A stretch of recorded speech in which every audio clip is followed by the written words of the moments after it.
performances. Where does that one rank?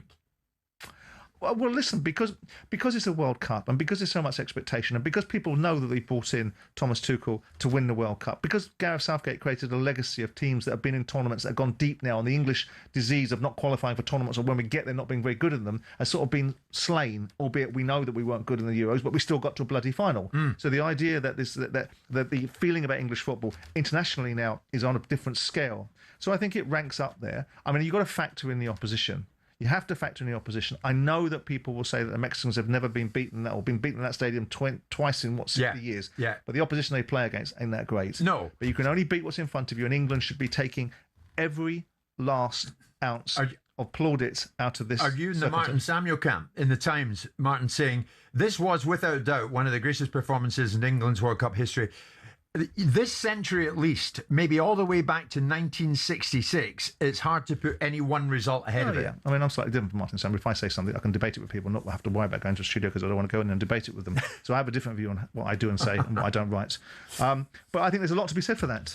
Yeah, I mean, look, we are very jingoistic at times. We're very prone to getting ourselves into situations where we say things that, that subsequently we wish we hadn't said. But you look at it and you think of the performances in recent times, and I've been in the position of saying, who have we beaten that we shouldn't beat? Now, I think we should have beat the Mexicans.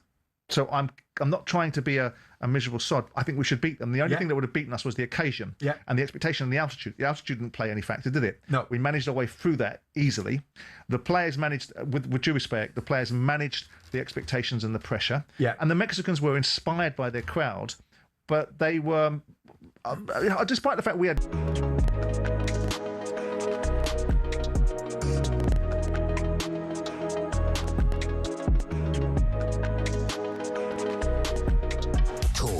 Sport. With your latest sports headlines, I'm Matt Hutchinson. Good morning. Belgium's Football Association has taunted the USA, posting "overturn this" on social media after they thrashed the co-hosts 4-1. And Belgian midfielder Nico Raskin says it proves there is justice in life.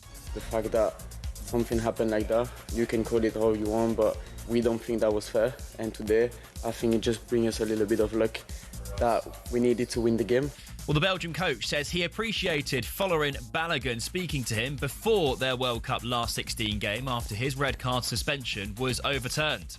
I accepted the decision when I was given a red card, and I accepted the decision when I was told I was allowed to play. I didn't have any involvement in the process. We understand Mauricio Pochettino will now consider whether to extend his time as USA boss. Meanwhile, Roberto Martinez is stepping down as Portugal manager following their 1-0 loss to Spain. It's as a tearful Cristiano Ronaldo waves goodbye to World Cups. He scored 1 goal from 17 shots at this tournament and created 0 chances for his teammates. And Gabriel Bonglahor reckons a talented Portugal generation will blame their exit on the 41-year-old striker. It was walking football last night. I played that position, Jeff. You have to be running the channels, you have to be creating space for other players. And the fact that Gonzalo Ramos, who scored the winner in the last round against Croatia, didn't get on the pitch says it all. Elsewhere in brief, Liam Rosenior is the new head coach of Paris FC. France's FA and Kylian Mbappe have condemned racist comments made by a Paraguayan politician about his African heritage. And Wimbledon wildcard Arthur Ferry says he's just trying to soak it all in after becoming just the 6th British man to reach the quarterfinals in the last 50 years. talkSPORT News. More than 100,000 people with ADHD are getting disability benefits without needing to look for a job, and the prison's watchdog says it will monitor the early release scheme amid fears rapists could be freed. Emma has more in half an hour. talkSPORT weather with QuickFit. Heatwave outside, oven inside. Stay cool this summer with a free aircon check. Book online or visit your local QuickFit today.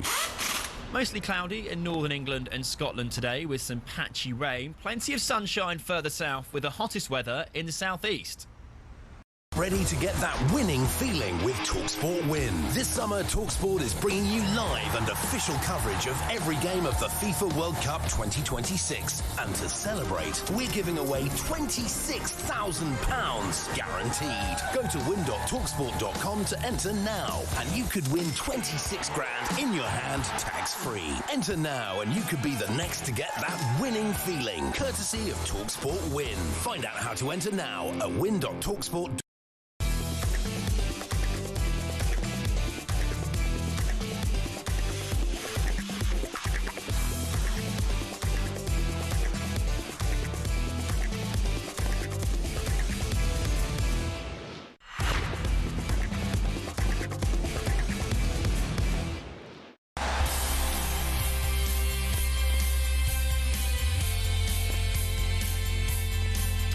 Good morning, this is Paul Hawksbee and Andy Jacobs with you through until 1 here on talkSPORT.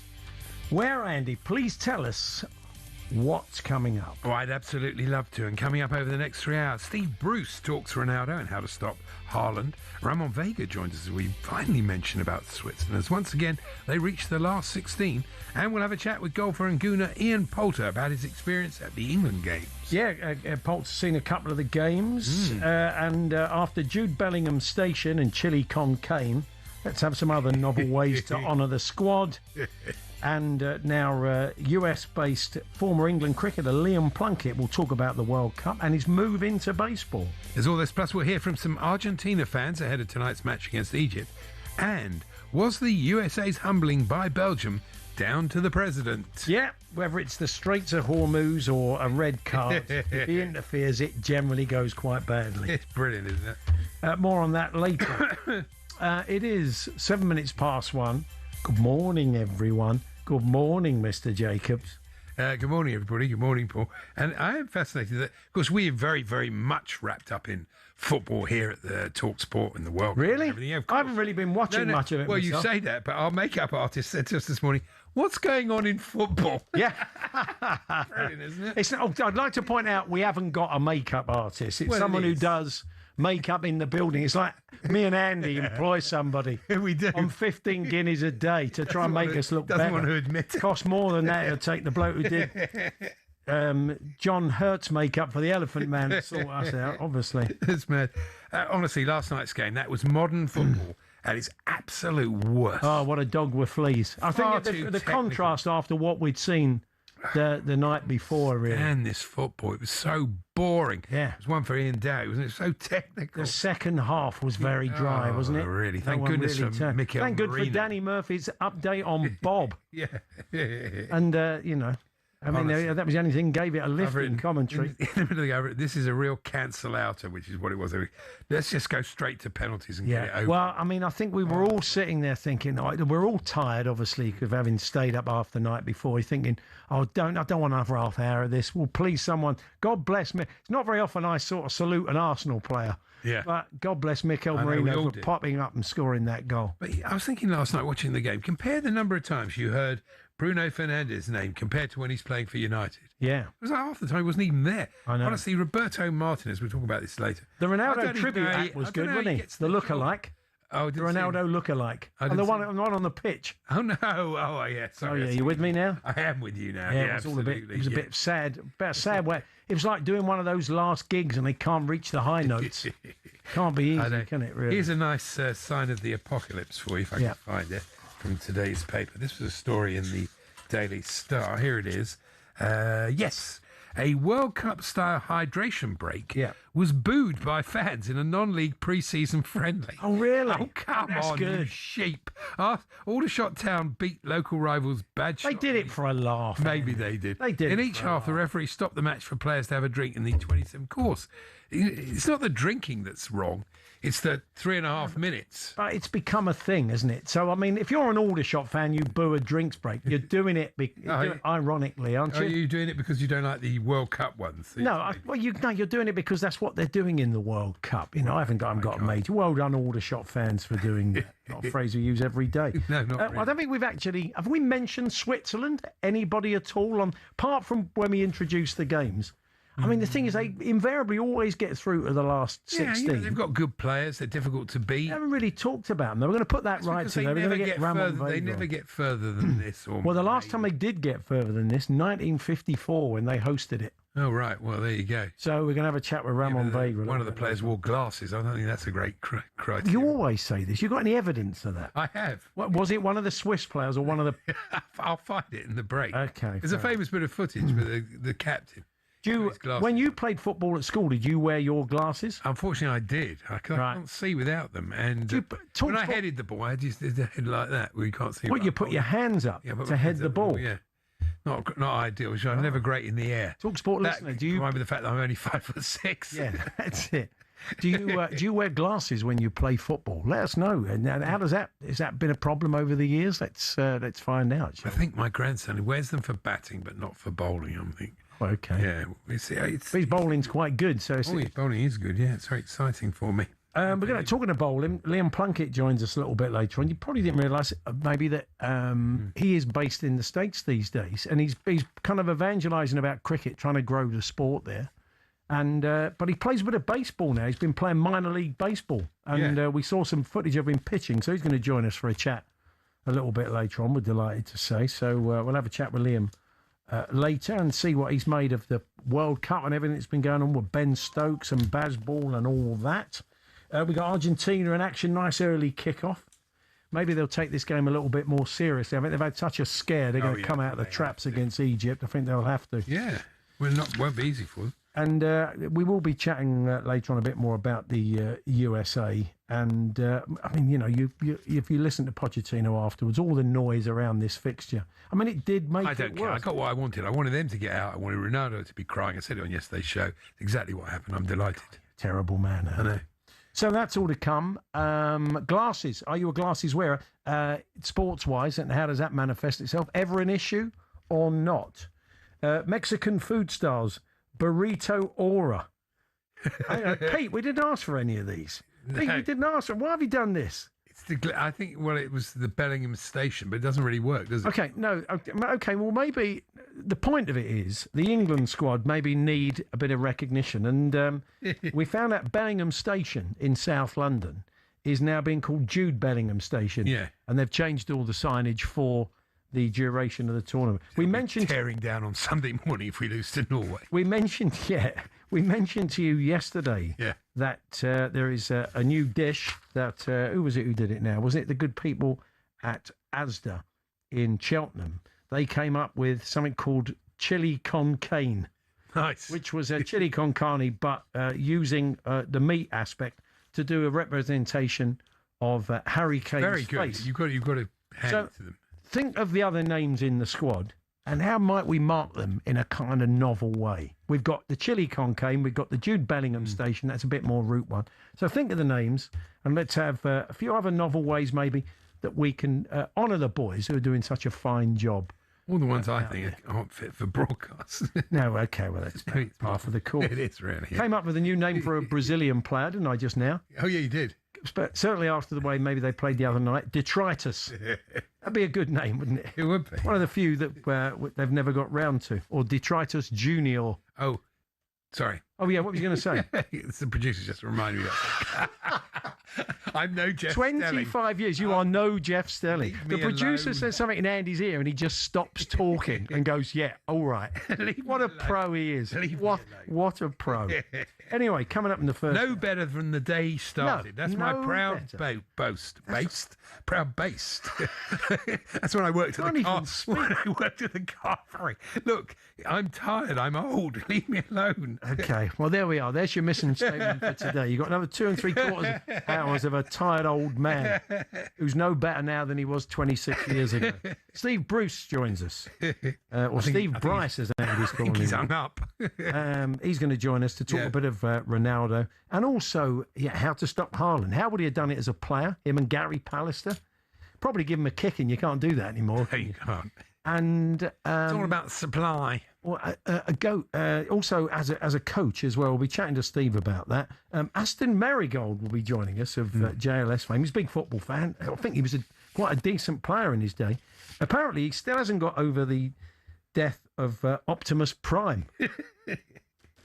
Honestly. I mean, that'll be a very small aspect of the conversation. It would be. But I mean, I would like to see Optimus Prime go. I know it's 8.90 mine. You were surprised I remembered the theme tune. Yeah, you knew the theme tune to Transformers that's because when your kids are young, there are certain songs that you never forget. That's right. Mine because the DVD they constantly watch. If you want to share those with the class, mums and dads, we'd take some of those today.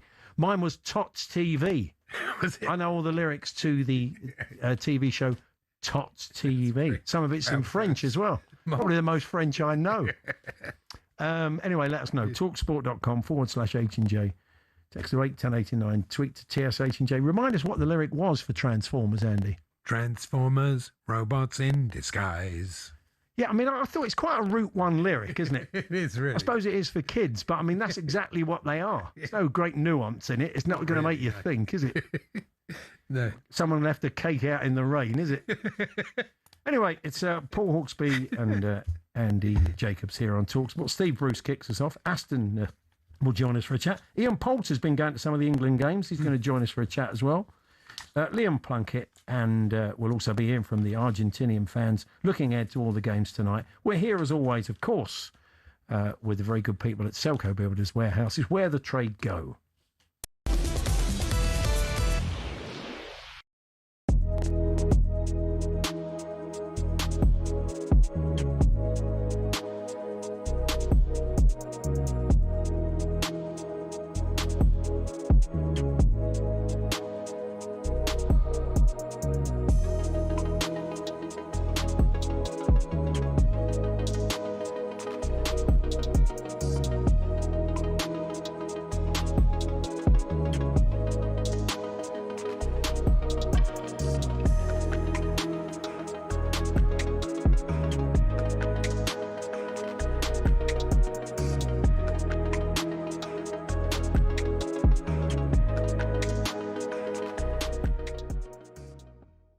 Was it lift-off last night for you?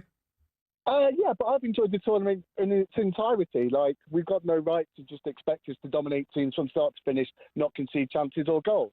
But I'm always of the opinion you start the tournament expecting them to win, then you'll enjoy every single game when we inevitably don't win a game and get knocked out. I just can't understand, and this gets to my main point. People that start the tournament going, oh, we're rubbish, we're nothing compared to France. All right, don't enjoy the tournament. Don't have any fun with it. And on the France point, I'm really tired of how much they're getting pumped up. Don't get me wrong, probably are the best team in the tournament so far. We had a really, really sticky first half against was it Senegal? They were crap against Paraguay. Now, if you put England in those shirts, all of a sudden, like, Paraguay's a crisis because we can't break down a sticky team. Oh, we're only good at one half of Senegal. We're so easy to look at England's faults and pump up like the better parts of other teams. If you make a combined 11 with France and England, goalkeepers, flip of a coin. Neither team's got anything that looks like a fullback. Saliba gets in. Upamecano, Gay, equal. Rice and Anderson definitely get in. Elise Bellingham, flip of a coin. Mbappe, Kane, flip of a coin. Gordon, Bacola, flip of a coin. Dembele probably gets an over Saka. Now, you cannot be telling me the way that people have been talking about these two teams on that combined 11 that we shouldn't be overconfident. No, never mind a call. You should get a show of your own, mate. This was magnificent. I mean, how about that? Well, a lot of what he says is right, but also depends how you approach sport. I don't approach sport with a participation medal in hand. I don't want my child growing up knowing that winning isn't important. So I approach a tournament where I get my fundamental enjoyment out of winning. If we're going to lose, it's because we lose with our boots on. It's lose because we get beat by a better opposition. It's not because we didn't turn up. Yeah. So I approach the tournament not expecting England to win. I expect them to be the best version of themselves. But I approach life as a challenge to win, not to participate in. And I disagree with a lot of the observations about which players. I'd put Mbappe in any side, in any space, in any part of the universe.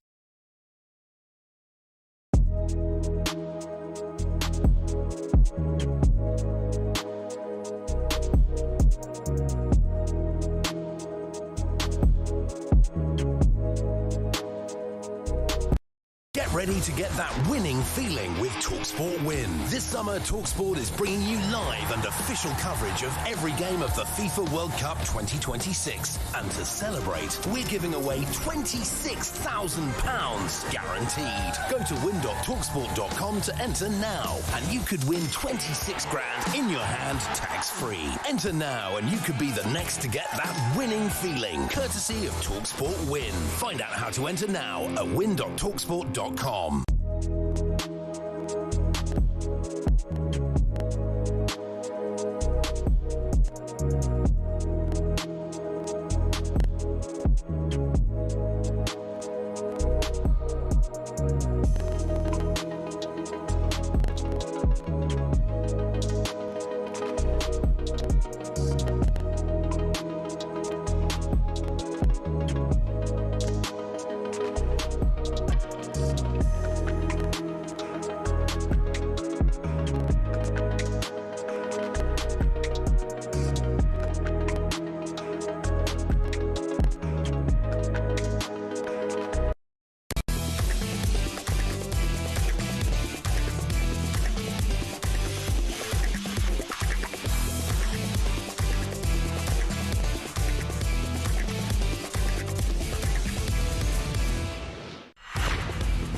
extra mile on talkSPORT. Different, better, unstoppable. Ronaldo pokes it towards goal, and Unai Simon takes to the skies like a superhero. I don't want to blame Cristiano Ronaldo sort of all the time, but it's the elephant in the room, isn't it? It's the question that must be in not just Martinez's mind, but anybody who's Portuguese as well. You've got a finisher in Gonzalo Ramos, and where is he? Fabian Ruiz plays it forward. Here's the chance, and there's the goal for Spain from Mikel Merino. And is this the end of Cristiano Ronaldo's World Cup dream? And that is it. It's all over for Cristiano Ronaldo. One of the greatest players this planet has ever produced. But he's 41 years of age. That's not old now, Book. No. Or in Steve Bruce's. Steve Elephant in the room. I think an elephant's quicker. Yeah, that's true. Quicker over 10 yards these days. Oh, that's a bit harsh. The bloke's a great player. No, of course he is, but, you know, it's one World Cup too many. Come on.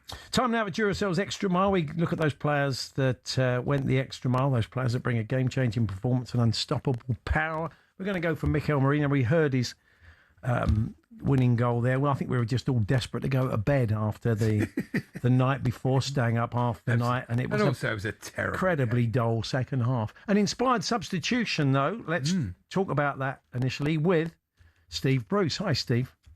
Good morning, lads. How are you? It must be a great feeling as a manager, Steve, when you bring a sub on, then they score after about 5 minutes. You must feel like an absolute genius.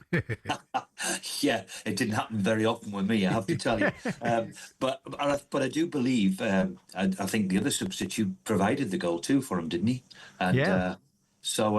You'd be delighted with that change when it works like that. But we've seen it often with Merino, haven't we? He's popped up with some vital goals for Arsenal over the last couple of years. So it doesn't surprise us, does it? Can you? I was just wondering if you could ever remember your most inspired substitution. Is there one that stands out that you just thought, I just think he's going to change there? Might maybe one of those where the fans were singing "You Don't Know What You're Doing" and they popped up. Well, they're always good. I think I've had that more than inspired ones over the years. Don't know what you're doing.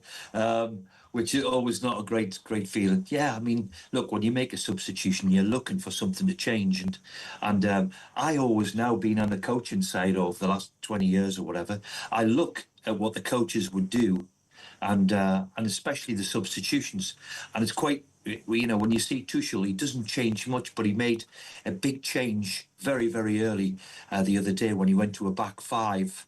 Of course, we were down to 10 men, and I thought, that's strange and that's a little bit different, but wow, didn't it work so fantastically well? And the lads who defended, you have to say, in that last half an hour, England were magnificent on putting blocks in and challenges and winning headers. So, yeah, he's made a big call a couple of times, Tuchel, and let's hope that little bit of genius stays with him. We're going to come back to England in a minute. Let's just talk a bit about Cristiano Ronaldo and a bit of a sorry wait to go out with a whimper like that. Didn't get a lot of touches, didn't see a lot of the ball, and when he did, wasn't particularly effective. And as Scott Minute was saying there in the commentary, when you've got Gonzalo Ramos, who's already popped up with a couple of key goals, it just felt like really maybe Martinez sat on his hands a bit there.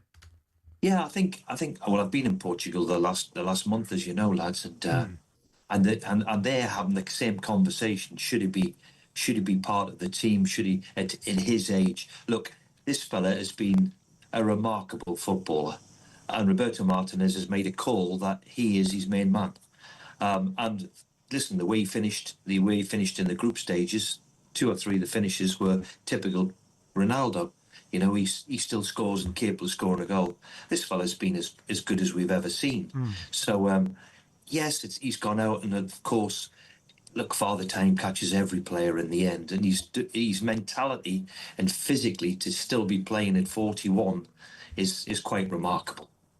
Yeah, it did make it difficult for the manager, though, doesn't he? You know, if he does take him off, he sulks like mad, and he knows he can't do it. If he doesn't pick him, he's got a problem. I suppose it's also it's that not thing helpful. That he is quite a selfish bloke, I think. But if you do take him off and you lose, then people at the end, it's very easy to turn around and say, "Well, they should never." You know, Ronaldo's always got a goal in him. He's always got a moment of magic, even when you kind of know he hasn't anymore. Yeah, I think that's what he's looking for. Has he still got that little bit of magic? Can he produce the finish in the vital moment? I mean, there wasn't much in it last night, was there? By all accounts, I mean, I didn't see it all. I was in a restaurant watching bits of it, but you know, there wasn't many clear-cut opportunities, and none fell his way. I wish I was with you, actually. Yeah, we should have come and something to eat with you. It wasn't particularly edifying. Have you sensed, talking to the Portuguese fans there, then, that did they ever think they were going to win it? Did you sense any optimism as you chatted to them, or did they feel this was they thought they had a squeak. Yeah. I mean, they've got a very, very good side, haven't they? Very, very good side. With some very good players. With some very, very good players, especially in the middle of the pitch. You know, they're excellent in that sort of area. So, yeah, they'll be disappointed they're out, especially going and losing to Spain, who was their biggest rivals. Yeah. So, yeah, but it could have went either way. There was nothing in it, was there? And it was a great finish by Moreno on the finish. Andy's point was a good one, though, because we haven't really noticed Bruno Fernandes and the way that he dominates things for Manchester United. He's front and centre of everything. He's had his moments, but he's not been as influential in this Portugal team, has he? No, we haven't seen much of him, have we? And that could be said, but for the Portuguese team, really, for what they've got, especially in the middle of the pitch. You know, you would think they would be dominating teams, and you know they're probably going to look back on it now and be a little bit disappointed, I would have thought. Yep. Excuse me. Steve Bruce is with us. We're going to talk a bit of England next. We want to talk about, as player and manager, how you might go about trying to stop Erling Haaland, because obviously Thomas Tuchel has got to solve that conundrum before the big game on Saturday night, which will bring you live on talkSPORT. So more from Steve in a few moments' time. Some very interesting suggestions of how we might honour some of the England players. You can keep those coming. If only Woolworths were still open, Marcus, we could have Jordan Pick and Mixford.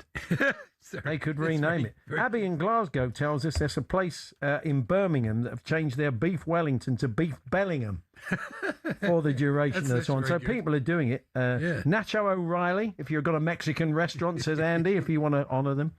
That's quite good. Reece James Pieces for a sweet treat, says Dan in Norwich. So they keep them coming. Honour John Stones by renaming kidney stones John Kidney Stones, says Graham in Bridgend. It will make it so much more comfortable to Yeah, that's right. As you're trying to pass one in absolute agony, you can think about John, you know, there working his magic at the back, getting that final clearance in against the Mexicans.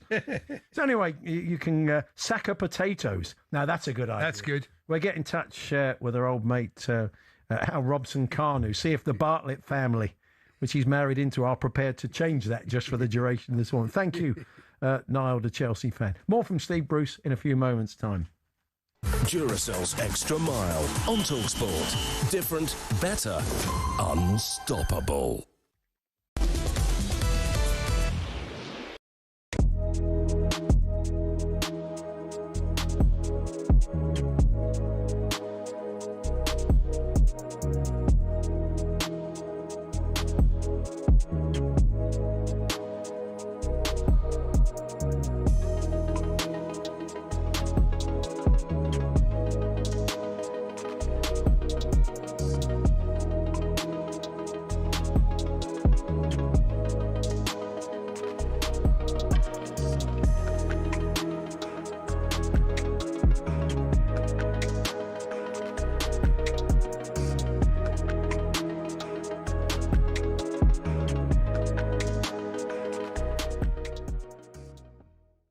Miami this Saturday, enter one Erling Haaland, who got a couple of goals, and Brazil exited the tournament.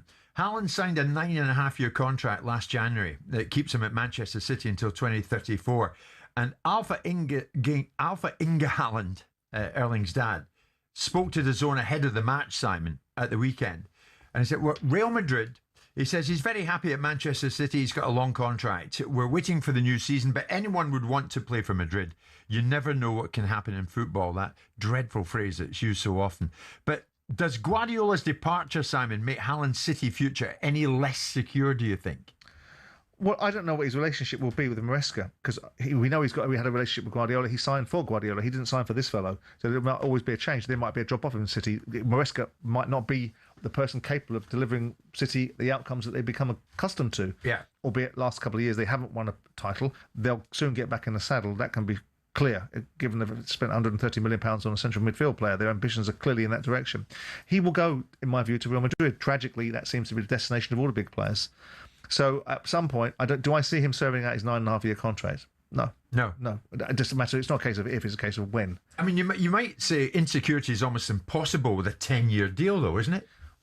I don't think that kid suffers from any insecurity. Do you?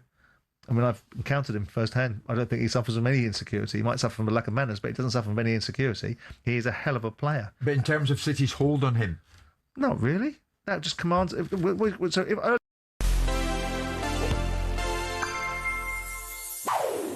The photo of the World Cup winning captain hoisting the trophy into the air is one of the most iconic images in sport. Maradona, Bobby Moore, Cafu, these pictures, mwah. Was Lionel Messi's tainted though? In Qatar in 2022, Messi finally got his hands on the World Cup. But as he prepared to lift the trophy in those famous blue and white stripes, the Emir of Qatar approached, flanked by Gianni Infantino, with a bisht in hand. Now, a bisht is a traditional Arabic robe worn by royalty, and in it, Messi raised Argentina's golden prize into the night sky. Cynics said Qatar had paid for this exact photograph, knowing it would go down in history. But look, the badge of his country isn't even visible on Messi's chest. Pablo Zabaleta said on TV that there was no reason to do this. In fact, let's just bring this picture back. I mean, just imagine if the three lions were obscured on it. Some suggest what happened in Doha was the icing on the sports washing cake. But it was a massive moment of cultural significance for the Arabic world. So much so that a member of Oman's parliament offered to buy the bisht for $1 million. Messi himself has never publicly commented, and I'll leave it up to you to decide how he felt. But maybe he was just happy to finally get his hands on the World Cup.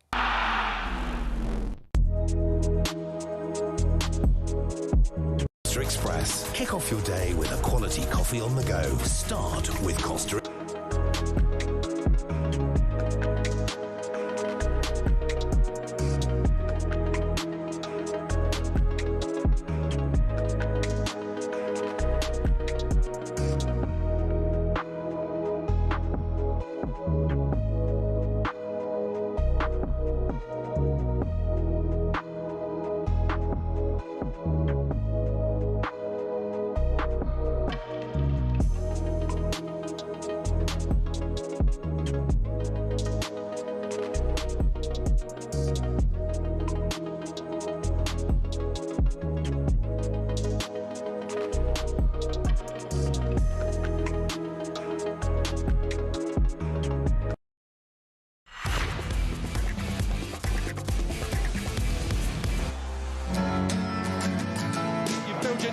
With pride.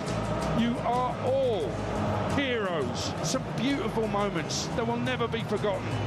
And then there's this tonight in the Azteca. We had to show everything, every last drop of sweat, blood, tears, whatever it was. We found a way to get through a really difficult night for many reasons. So to get this win is the best night of my England career so far, for sure. As a fan, there's so much to love because they just leave everything out there. But that game was made for me, so I knew when we went down to 10 men that I would get an opportunity.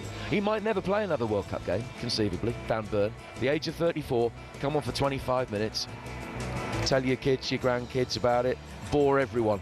You deserve it all. Just brilliant. It's unreal, and hopefully we'll have more coming out of Miami now for the Norway game, and hopefully everyone at home's feeling a bit rough in the morning after a few pints. And take a listen to this. England players and fans together.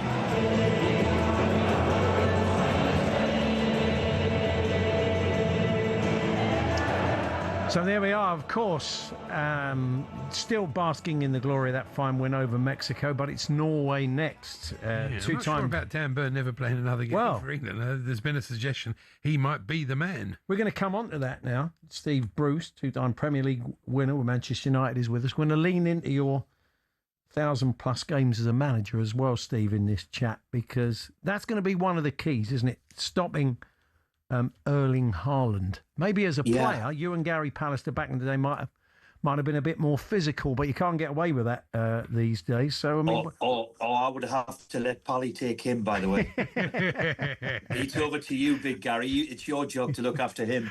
I mean, look, we've had the pleasure of watching him over the last few years in the Premier League, and we know exactly what he is. I mean, the guy's an absolute physical beast. He's got the ability to run behind you as well, and we all know he's a wonderful finisher. I mean, the first header of the day is goal the other day is the classical centre forward where he takes the centre half away and then he runs into the little space. And of course, he's terrific in the air as well, isn't he? And that suggestion, you know, about Dan Burns, not a bad one, because if anybody's equipped to look after him physically, Dan is a beast, isn't he? You know, so physically, I can understand that. I'm not so sure he'll do it because I think he'll stay with Gahey and Konza, and will Reece James be fit at right back? But certainly, and Odegaard is a worry as well for us. I have to say, he looks as fresh as a daisy after a bit of a stop-start season through injury. He looks as fresh as anybody in the tournament, Odegaard. So, hey, they've got a wonderful number 9 and a very, very good number 10. So we'll have to be on our guard, that's for sure. I wasn't aware of this stat until Jeff Selling said it on breakfast this morning. Apparently in 7 games that Dan Burn has played against Haaland, he hasn't scored against him. Wow. Yeah, I mean... that's the only one he scored regularly against is Gay. I saw that list as well. Yeah. Chalabar's in there again. He's only scored once against him. But then you look at what a great physical specimen and what a great defender Gabriel is. And you just saw that kind of period of inactivity where he's kind of messy, like wandering about. That's the fascinating thing. Then suddenly he explodes and he just finds that half a yard and he gets in front of the centre half and it's 1-0. I mean, it's very hard to deal with. He only ran at the point of making the header. Yeah, the rest of the time he was just ambling. That's the classical centre half where he's pulled a little bit on your shoulder. Gabriel doesn't know where he is for that split second. And when the cross comes in, he's now first to it and quicker to it than Gabriel. As I said, it's the classic centre-forward goal. If you're a centre-half and it goes against you, then you're kicking yourself because... You know, you've just switched off for that little split second, you know, and he's pulled you away and darted in front of you. And that's a classical centre-forward goal, something that Haaland is very, very good at. You know, and he might not get involved in the game. People say, oh, yeah, he doesn't touch the ball many times and this, that and the other. He's only interested in one thing, and that's to score a goal. And he's very, very good at it. So, look, for us to win the game, whoever's going to play centre-back, we're going to have to defend well, but I'm quietly confident that we'll have too much for Norway. I really, really am. We often draw with the Norway and Scandinavia, those sort of teams from that part of the world. It's always quite difficult, and I hope we're practising penalties because you wouldn't be massively surprised if it was a 1-1. It often does finish 1-1 for some reason. Yeah, it seems to be that way against the Scandinavian countries, doesn't it? Yeah. So, but look, I look round and yes, I think they've got Odegaard, and of course they've got Erling Haaland. However, I don't think there's many of the Norwegian lads would get into the England team, for example. So we have got a significant advantage in terms of the quality and depth that we've got. So. Hey, let's look forward to it. What an opportunity I have to get into the semi-final. I mean, our performance the other night was just magnificent to watch, I have to say, especially the defensive side and that spirit, if you like, or that real togetherness to get a result. They were absolutely magnificent. So let's hope they can take it into Saturday as well. Yeah, they should have got a massive lift from that performance, shouldn't they? You would think giving them 2 days off, which I think is a good thing, Steve, isn't it? Yeah. Sort of because the game emotionally was such a big game, not just the physical effort. Well, you have to say, you know, it's never going to be easy to beat the Mexicans in their own backyard. I mean, practically nobody ever does it.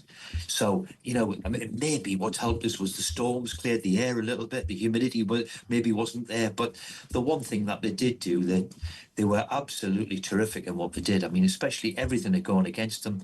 And when they went down to 10 men, you're thinking, oh, I'm not so sure we can hang on here, you know, but they were magnificent in the way they defended. And as I said, he's made a big call He's made a big call, the manager, to go to a back five, if you like, instead of a normal back four, and it worked absolutely. And they were a little bit one-dimensional in the end, Mexico. They just kept crossing it in there, and we had some big centre halves who could deal with it, which was great to see. Yeah, it's going to be interesting. I mean, you would imagine they will be doing a lot of work on Haaland, won't they? Because he is such a threat. I mean, if you're in that situation, if you're Thomas Tuchel, you're spending a fair bit of time working out ways to keep him quiet. I think as a centre-back going into it, physically you're going to have to stand up to him for a start. Otherwise he's just going to brush you aside. So physically, you're in for a big challenge in that way. And also then, I mean, that you can't switch off, a bit like Gabriel did the other day. That split second, you can't switch off when somebody's going to cross it in the box, or, because that he's going to be there or thereabouts. That's what he wants. So, hey, it's a big challenge for any centre-back, because he's obviously the most outstanding number 9 probably in the tournament, when you look at the goals he scores regular and what he produces. So, you're going to be in for a big, big game. I reckon if you turned on Norwegian talkSPORT now, they would be saying, how are we going to stop Kane? How are we going to stop Bellingham? Yeah. It must be the same thing for them in a certain sense. Yeah, of course. And we're blessed with a wonderful number 9.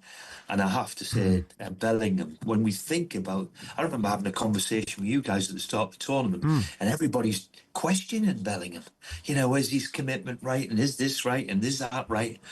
I have to say, I think they've been from anybody in an England shirt. He was magnificent. I just have a very quick Newcastle chat with you, Steve. Obviously, we've seen Tonali sign yesterday. Yeah. They've made a lot of money from that deal. We saw Gordon go in the summer. There's now a few more reports that Arsenal are pushing harder for Bruno. I mean, it's going to be... I think there's be a few Newcastle fans, even though they've got the money from Tonali and others, a little bit concerned, because it looks like potentially a bit of a rebuild going on. You don't want to lose 3 key players. I mean, 2 you can maybe stomach if you've got the money, good money, but not 3, not Bruno as well. Well, yeah, this is the big question they must be having. And of course, the difficulty for them, I would assume, looking from the outside, is the financial fair play, a bit like what Aston Villa find themselves in, that probably to trade themselves, they've got to generate some money, and, a couple of years ago, they let 2 young players go, and Elliot Anderson in particular, for that reason. So it looks as if a little bit of a rebuild is going on. Probably the need, as I said, the money to financially, this financial fair play is complicated for the average supporter. But, you're right. You don't want to lose your 2-3 best players. And arguably, Tonali, Guimaraes and Anthony Gordon are arguably your best players. So to replace them is going to be the difficulty. They're looking at Manzambi, who's been doing very well for Switzerland. Apparently, he'll be in action tonight, and he's come off the bench and he's now getting starts. That wouldn't be bad business, would it? From what we've seen. Well, it sounds like good business. I mean, he looks a threat. He's the right age, probably. He's only young. But he's going to be... It's big shoes to fill, and Anthony Gordon. And I thought he was back to his best the other day. And we're seeing him and that lightning pace to get the penalty, which is what he's all about too. So, look, they're in that dilemma at Newcastle of, it looks as if there's going to be big change. Maybe they have to, as I said, for the financial situation. But certainly they're going to have to recruit well, because them 3 players in particular have been outstanding for Newcastle over the last couple of years. Good stuff, Steve. Pleasure as always. We will catch up with you soon. If we don't speak to you before Saturday, enjoy the game. Hopefully, when we next speak, we can be thinking about the semi-finals. Oh, that'll be nerve-wracking. Cheers, Steve. All the best. All the best. Thank you very much. Steve. Thanks, lads. Steve Bruce there, 2-time Premier League winner, former Newcastle manager, of course. I was thinking about Norwegian talkSPORT there. Yeah, what's Norwegian who does the racing, don't you? Who's that? Derek Tromso Trompson. Oh. Come on. What's on Norwegian Talk Sport currently? They can't do as any one scene because they originated it. Exactly. You sent Jason Cundy the original. You did a Phoenix from the Flames with the guy who did the Lord Halvard Torresson. Well, it was with Halvard Torresson who scored the goal. Oh, yes. And the whole conceit is they do Halvard's goal very quickly, and then he says to them, well, you've got to do this bit. You know? Yeah. It's and you get the Winston Churchill, can you hear me? He loved it, Jason. I said to him, you've developed this terrifically, but this is the original. Yeah. So, what are they going to be doing on Norwegian TalkSport? Do let us know. TalkSport.com. Text 81089. Tweet TSH and J to get in touch on anything today. 03717 223344. Chili con Kane has been going on. Asda, apparently, with Harry's face on it. Now, Bellingham in South London. It's Jude Bellingham Station. How might we honour some of the other England players out there at the moment? Most of it's food related. Quite a lot of it's Mexican food related for some reason. There are have we got more of these? That doesn't really work. John Stone Baked Pizza, says James. A lot of food stuff. Yeah. John Stone's Henge. They could rename that. Yeah, they could. Rename that, says Stephen, while the tournament's on. Marcus Roastford. Could be good for your carvery, couldn't it? Local carvery. Doesn't really work, does it? Sorry. Declan Rice Krispies is obvious, but Marks and Jed Spencer's. Well, I think, isn't he already part of the England stuff, Ben in Birmingham, so maybe that would work. Cobby Main Course, if you've got a restaurant. Nice one, Gav, that works. Yeah.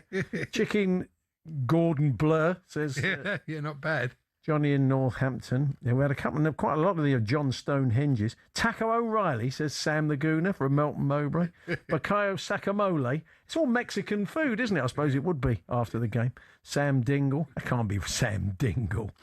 Do keep those coming. Cheese and Pickford crisps. Yeah, that Monster Munch might work, mightn't it? Thank you, Lee. Jordan Picky Bits. There we are.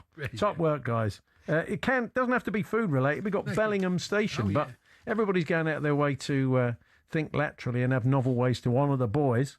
So keep those coming. TalkSport.com, text 81089, tweet TSH and J. If you want to talk anything today, 03717 223344. Ian Poulter joining us for a chat later on. He's been going to some of the England games, and we'll be chatting to him. Liam Plunkett, who is out in the States, so we'll get a feel for the way the World Cup's being viewed there. He's also trying to build the game of cricket there, and he's been playing minor league baseball as well. So that's all to come. But Aston Marigold of JLS fame, pretty decent player in his day and a big Arsenal fan, joining us for a chat. We're here with Selco Builders Warehouse. Check out this month's real deals at selcobw.com.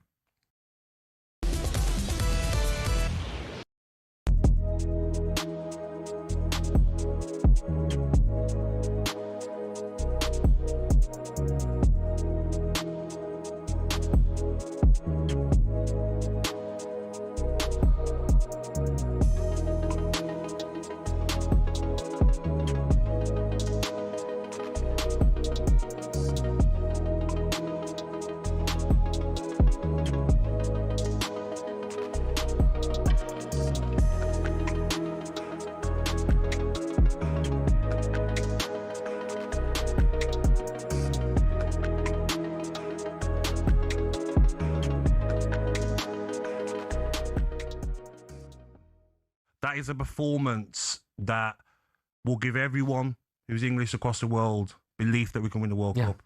They fought like lions. They went to the Coliseum and they stood up against the intimidating fan base. 87,000 attendance, probably 82,000 Mexicans. The altitude, no problem. Yeah. Heroes, all of them, every single player.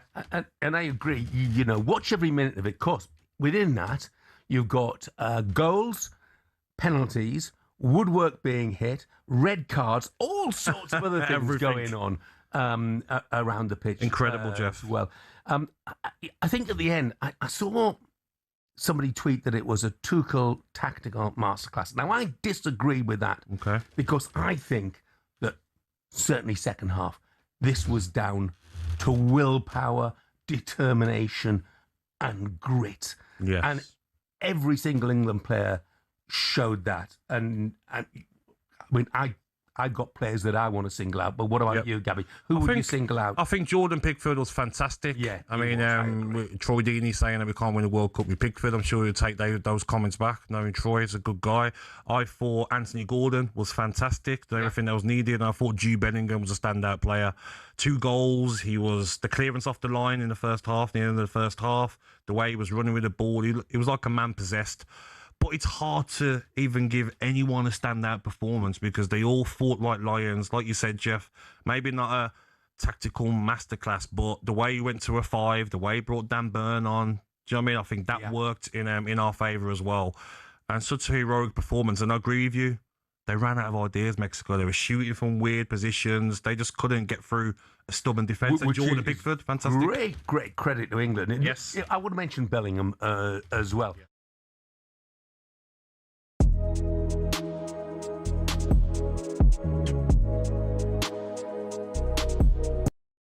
Hello, I'm Matt Forden from talkSPORT. This is How to Win the World Cup.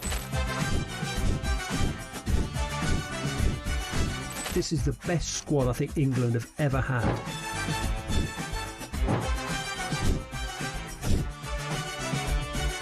He used to love America, now he doesn't. It's very sad. It was so important to succeed because of all the pressure we received. Don't jump for this one, I'm going to knock his head off. Warning, this podcast does not guarantee England will actually win anything.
Good morning, it's Paul Hawksbee and Andy Jacobs here on talkSPORT. We've been joined in the studio by JLS's very own Arsenal supporting Aston Marigold. Hi, Aston, how are you? Very good. How are you guys? All right? Not too bad. Thank you. You said you've been touring with a band. You've just been on the road, and you're back out again soon. Yes, all over the summer, and then we've had a little break while Marvin's swanned over to the States. Ah, yeah, family trip, but he has managed to get to a few games. So very jealous. But we're on the back end of the summer. We're back out there. Yeah. Has he got to any England games? Yeah, he's been to 2. He's been to 2. He's been to 2. So fuming. He was literally. Are they jollies? Are they kind of corporates, or is he having to spend?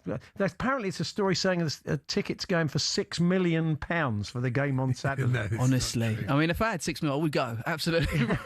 But at the same time, I think he's paying his way. He's doing well.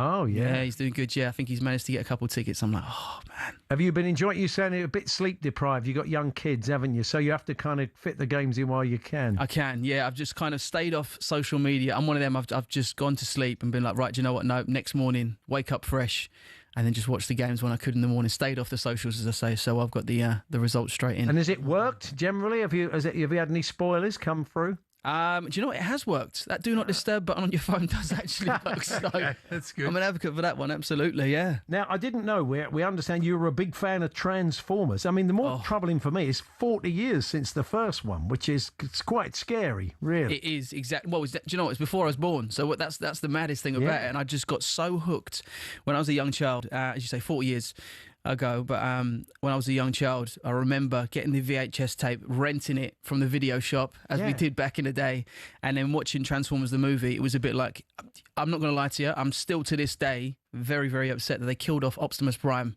very, very early. But at the same time, do you know what I mean? I think it's, as I say, here today to kind of announce the rollout for the redemption and the apology tour for him. So yeah. Well, I'm just thinking, a little bit of WD-40 and a decent mechanic, they put him back together again, couldn't they? You know what? You'd think so, right? But this is honestly, it's one of the biggest, I think, tragedies in cinema history. You know what I mean? It was, for me anyway. I know there's a lot of fans out there as well that probably feel the same. But it was 1 in 3 adults apparently still hold a grudge, according to this, over the death of the beloved fictional character. Honestly, it was such a generational thing. I'm a bit like, you just get so... I feel a bit triggered by it now, to be honest. But it was one of them things that you speak about it now and you go, I remember where I was. I remember exactly where I was and watching the film and the VHS, as I said, and I was like, gutted. You always think the hero's going to make it to the end, right? That's what they normally do, but...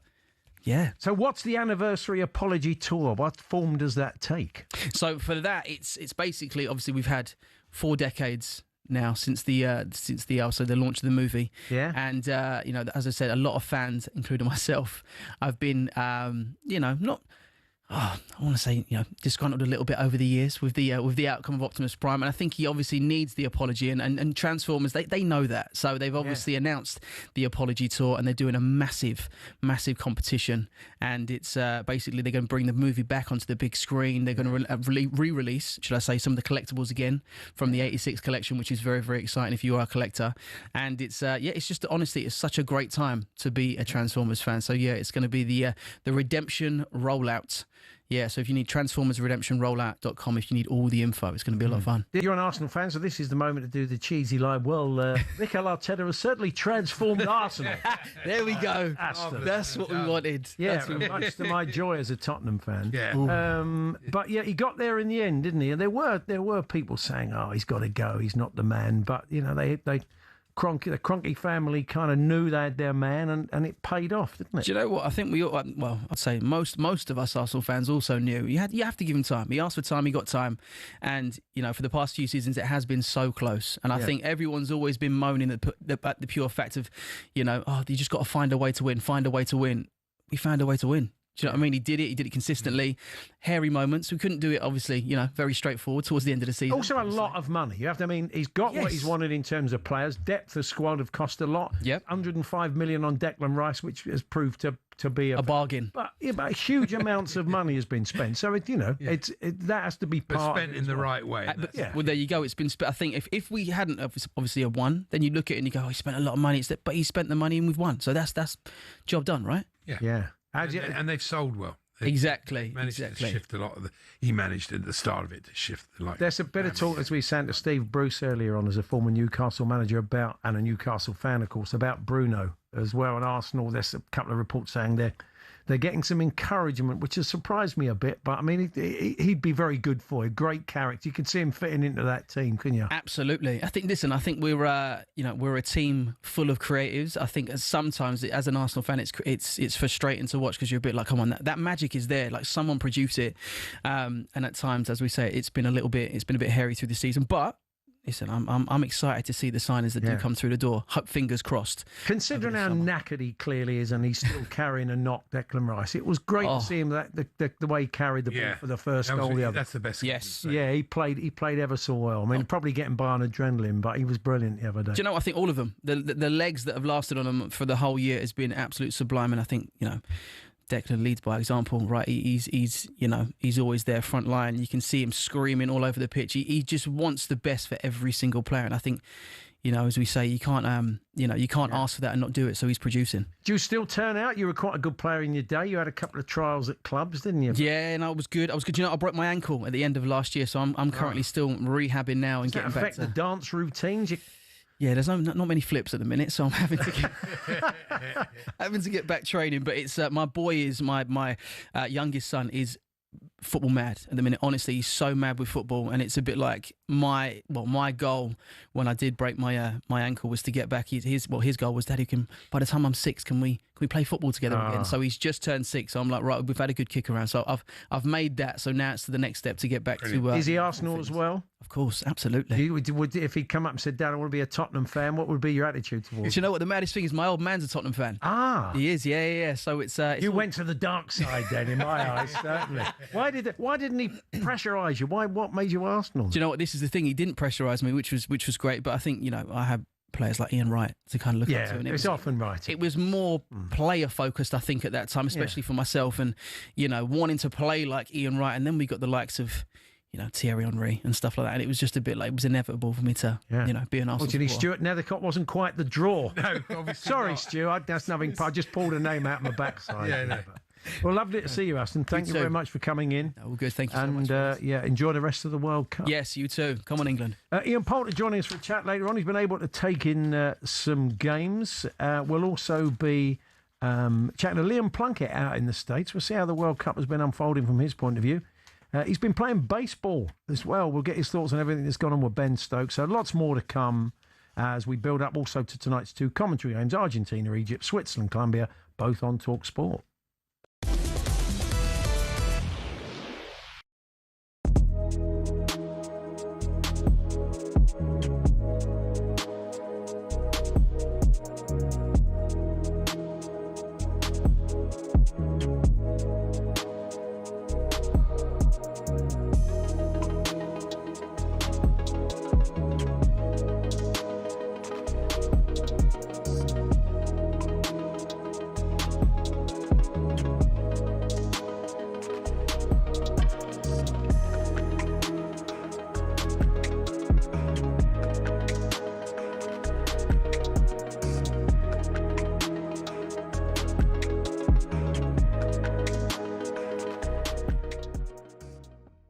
Let's go to Chris, the West Ham and England fan. Chris, good morning. What did you make of the game, mate? Good morning, guys. Oh, absolutely brilliant. Brilliant. I'm in the summer house now. I've been here all night with my guide dog. I listened to the Brazil game against Norway, and then I stayed up, and I know it was delayed to 2 o'clock in the morning, but I thought, right, I'm still going to stay up because I stayed up all that time. Absolutely fantastic. I think we'll go all the way, boys and girls. It will go all the way. Because that was a big test today, this morning. Now we can. I think we'll have no fear against Norway, and then it's a toss of coin because I think Argentina will be in the semi-final. It's a toss of coin between England and Argentina to get to the final, and when we get to the final, we're going to win it. How about that? Chris, you're in your man cave, right? Could you feel the pride? Could you feel when you was listening to it, the commentary? Could you feel the pride coming through the radio and made you proud to be English? Oh, absolutely, my friend. I had the door open and my guide dog was wandering around the garden, and he knew something is happening, really exciting. Every time England scored, I'd jump up and down. He'd run around the garden. It was and I can't go back to bed now because I take for a walk at 6:30. So I've got to get myself organised. So, I'll be a bit sleepy this morning, but it's worth It's worth staying up all night. And thank you, talkSPORT, because I appreciate it because I'm Mr. Blind, so I've got to rely on talkSPORT. Thank you for talkSPORT.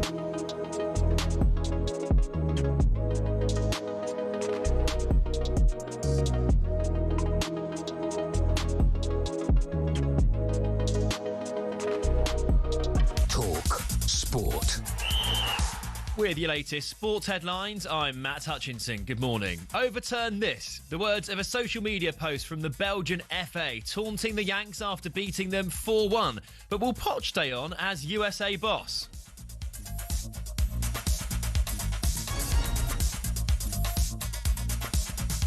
Still a very good relationship, but now is a moment to assess the tournament. For sure, in the next weeks, we can start to talk if the federation wants to talk.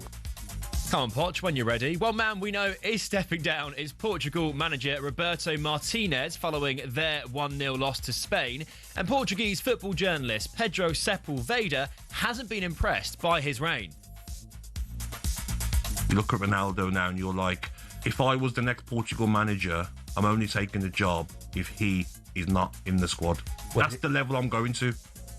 Worth noting that Martinez has the highest win rate and goals scored per game of any Portugal manager ever. The loss to Spain also means Cristiano Ronaldo waves goodbye to World Cups. He scored 1 goal from 17 shots at this tournament and created 0 chances. Elsewhere this Tuesday morning, England may have found a solution to their right-back crisis. Reece James is expected to be available on Saturday. Liam Rosenior is back in work. He's been appointed as the new Paris FC boss. And Wimbledon wildcard wildcard Arthur Ferry says it was incredible to have Roger Federer watching on from the box as he made the quarter-finals. Ferry is just the 6th British male to make the last 8 in the Open era. He'll face Italy's Flavio Caboli tomorrow. talkSPORT News. More than 100,000 people with ADHD are getting disability benefits without needing to look for a job, and it's a significant day in Prince Harry's legal battle with the Daily Mail's publisher. Emma has more in half an hour. talkSPORT weather with QuickFit. This summer, treat yourself to Bridgestone Turanza All-Season 6 tyres with a 25,000 mileage guarantee. Book today at quickfit.com. Conditions apply. Mostly cloudy in northern England and Scotland today with patchy rain. Plenty of sunshine further south with the hottest weather in the southeast. Hello, I'm Matt Forden from talkSPORT. This is how to win the World Cup. This is the best squad I think England have ever had.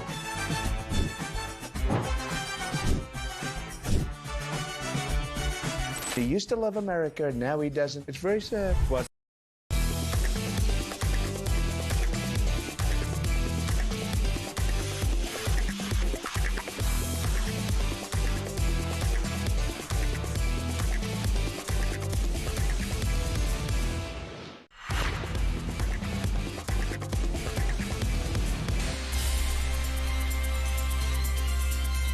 Good morning, it's Paul Hawksbee and Andy Jacobs here on talkSPORT. Well, in the second hour of today's show, Liam Plunkett joins us from the States these days, playing a bit of baseball as well as trying to get cricket to take off in the USA. And, of course, he's been enjoying the football, I'm sure, so we'll chat to him. Likewise, Ian Poulter from the world of golf, 5-time Ryder Cup winning golfer. And he's got to a couple of the England games. He lives out in Florida. And his lad, Luke, is really training on, as we'll discover when we chat to Ian later on.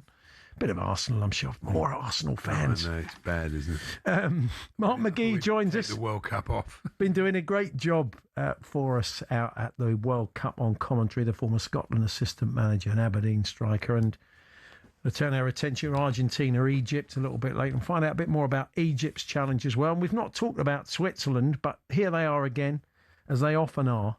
I think they've done it for the last 4 World Cups, reached the last 16. How'd they go out there? They're boring. Okay, well, there we are. So that's they are. I'd rather Colombia. Tell Ramon Vega not to bother.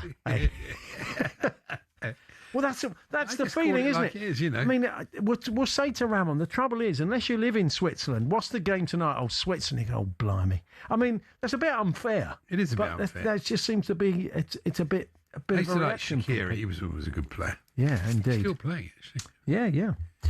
Anyway, Creatures of the Night, our little nocturnal army who have very kindly stayed up so you don't have to watch games at ungodly hours. And I mean, we all got experience of it for the first time, just how difficult that can be. Yeah, so we do salute the people that have done it for us. There's not that many overnight games, especially some of the games left. We've given them. Yeah, they've had some pretty tough old games. Last night was an interesting one, and because it was, of course, the USA versus Belgium and everything that had gone on around that match. So our Creature of the Night, just remind me, I asked our producer, is any of the Preston fan, take it away.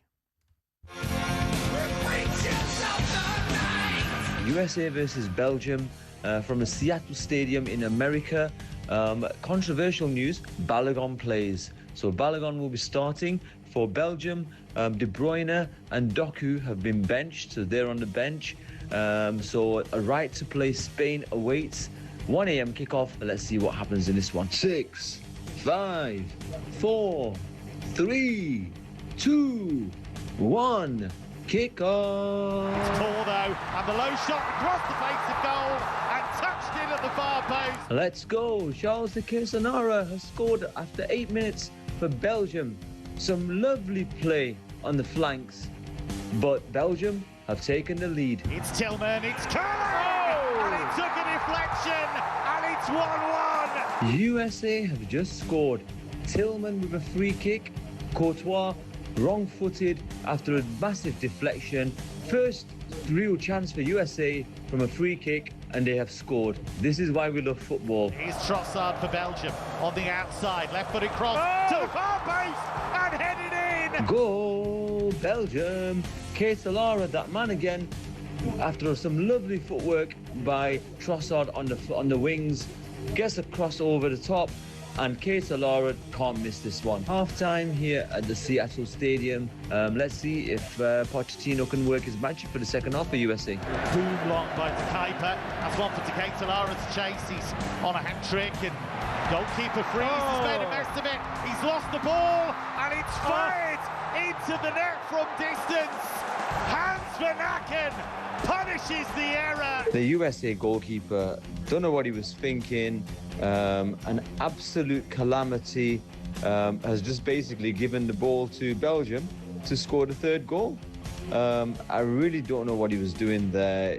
I think it was that was one of the most embarrassing goals I've seen in this World Cup so far. It's Lukaku winning it in the penalty area, down the bottom corner. You just can't keep the big man out.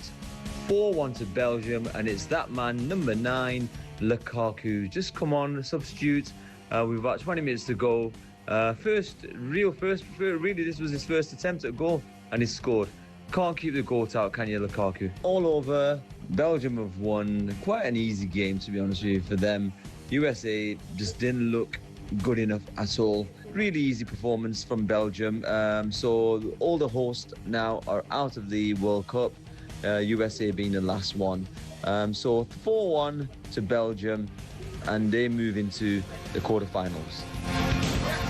There we are. That's our creature of the night. Who's John Cancenara? I do like him. Is he Italian? I played with Charles. He's about 3 in the morning. I know. I played with Charles De Ketelaere in a charity game. Yeah. Graham Poll was our manager. I had to say to him, Polly, put De Ketelaere on. The trouble is, he needs his fix when the birthday spread's not on. I've heard from Jeff Peters talking of that. Oh, have you really? He's come up with a Norwegian radio sports bar. Yes. Jason Gundy, can you hear me? Yes. Jim White, what floor are you on? Yeah. Jamie O'Hara, your boys took one hell of a beating. Banbury Cake, can you hear me? Yes. There we are. Thank you, Jeff. It's good to know Seattle's in America. That's useful, isn't it? Innie Day went, welcome to Seattle in America. Yeah, thanks.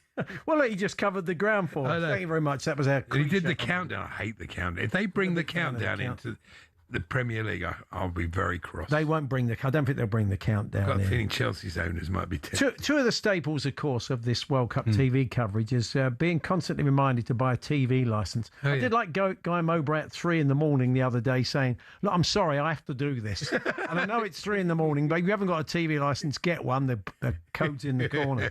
And the other thing is the Young Offenders, which I've never seen. And I'm sure it's a very good show. Wonderful show. But, man, they're pushing it, the BBC. Every trail is the Young Offenders. And I was thinking, is it a bit like in a restaurant where the governor says to the waitstaff, we got a lot of chicken left, push the chicken? It's honestly, it is one of the best comedies. It's very underrated. Andy, you do always surprise me because first you sang all the words to the Transformers theme tune today because of your kids. And now you watch all this BBC Three comedy. You're down with the kids. Brilliant. Actually, Sue liked it. She said to me she liked the show. I feel like I started watching it. It was maybe really I'll enjoyable. give it a try. But they Very funny. certainly They're are very clever. Very, very keen for the BBC. I reckon the licence van comes round. Even if you've got a licence, they say, oh, by the way, Young Offenders. You should definitely watch that. You should. Surely, says Matthew, you need Alan Brazil to say, do you have talkSPORT in Norway, David? That's quite possibly, yeah. Very true. Bellingham Station in South London is now Jude Bellingham Station for the duration of the tournament. And the Asda in Cheltenham have come up with Harry Concane. No, not Harry, Chili Concane. Sorry, doesn't work. Chili.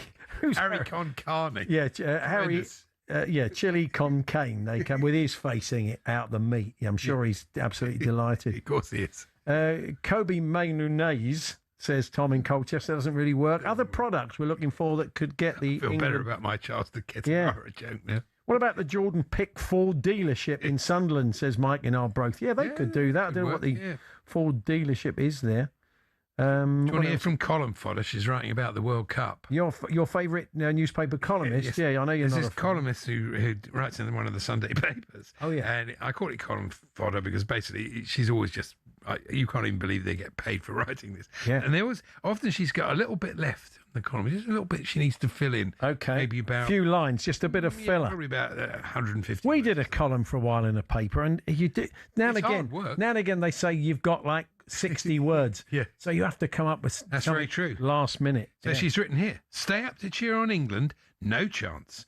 The chances, well, don't worry and write about it then. Yeah. The chances of my being up at 1 a.m. tomorrow to watch England v Mexico are slight. I nearly died of stress watching the Congo match last Wednesday, spending hours afterwards trying to calm down.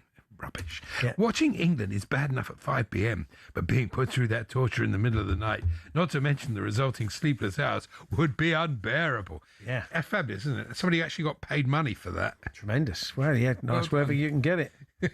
Not sure about this one, Duncan, Newcastle. Just been to the local A&E and they've opened the Big Dan Burns unit. Keep it light, Dunk. That's not For good, goodness sake, really. keep it light. Now, it's Saturday fight night on DAZN. Oh, yeah. It says tonight, but it's not Saturday, but don't worry about It's that. fine, yeah.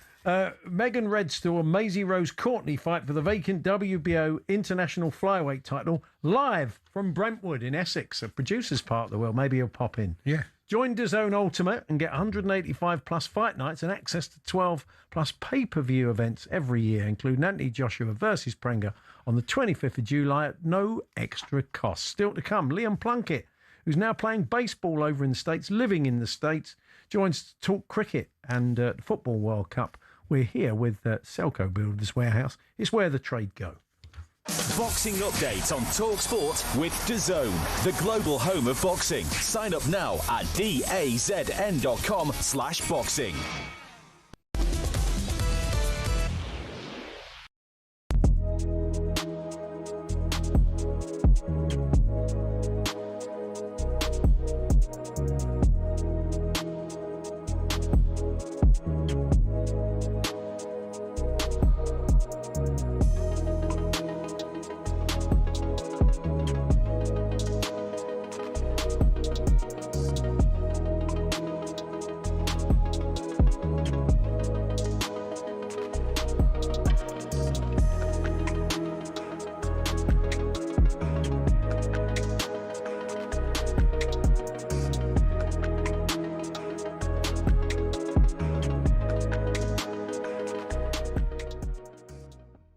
After that US-Bosnia match on Wednesday, where Andrew Giuliani, who, if you've been listening to White and Jordan in America last week, actually joined Jim and Simon for a fiery conversation. He initially alerted Trump to the fact that a red card had been given. On Wednesday night, the lobbying began from senior US officials. And then on Thursday, it's believed Donald Trump called Gianni Infantino and asked about FIFA's rules around the red card decision. Now, FIFA insists the decision was made by an independent panel made up of 18 people. However, it hasn't said whether this was decided through a vote. It hasn't published a report on the decision. The US Soccer as well say they've been engaged with the process, but argued slow motion replays distorted all of it.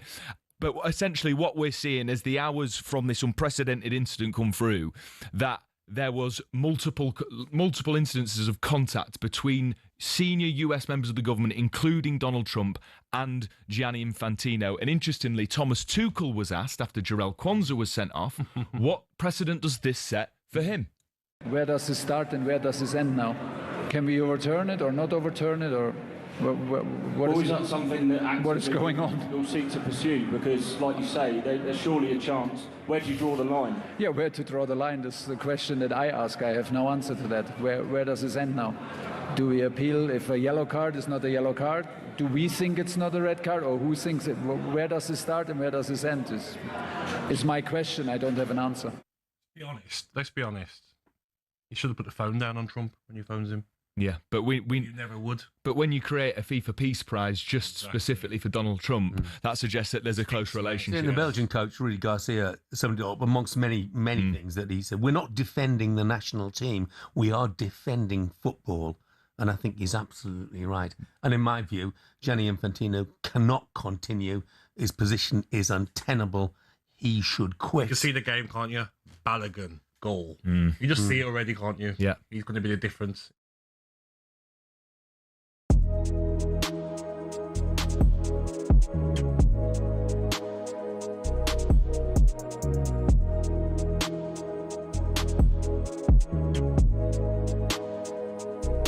Get ready to get that winning feeling with talkSPORT Win. This summer, talkSPORT is bringing you live and official coverage of every game of the FIFA World Cup 2026. And to celebrate, we're giving away £26,000 guaranteed. Go to win.talksport.com to enter now, and you could win 26 grand in your hand, tax-free. Enter now, and you could be the next to get that winning feeling, courtesy of talkSPORT Win. Find out how to enter now at win.talksport.com.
Win 26 grand in your hand, courtesy of talkSPORT Win. Yes, England are through. Everyone's buzzing. The World Cup dream is well and truly alive. talkSPORT has commentary of every single game, and to celebrate, we're giving you the chance to win £26,000 cash, completely tax-free. Continue our winning streak and enter now. Here's how, Andy. For your chance to win, visit talksportwin.com or text WIN to 83338 by 6 p.m. on the 20th of July 2026. Text costs £2.50 plus your standard network rate. We'll send your name and number by post to Comp 1, PO Box 3190, Colchester CO2 8GP, to arrive by midnight on the 23rd of July 2026. 18 plus, UK residents only. For your chance to win, text WIN to 83338 now. Network promotion, full T's and C's at talksportwin.com. Paul Hawksbee, Andy Jacobs here on talkSPORT. Jim White, Simon Jordan up at 1 this afternoon. Now let's speak to a man who's won the World Cup with England, the England cricket team. He's based out in the States these days. He's even turned his hand to baseball. It is the former England bowler, Liam Plunkett. Hi, Liam.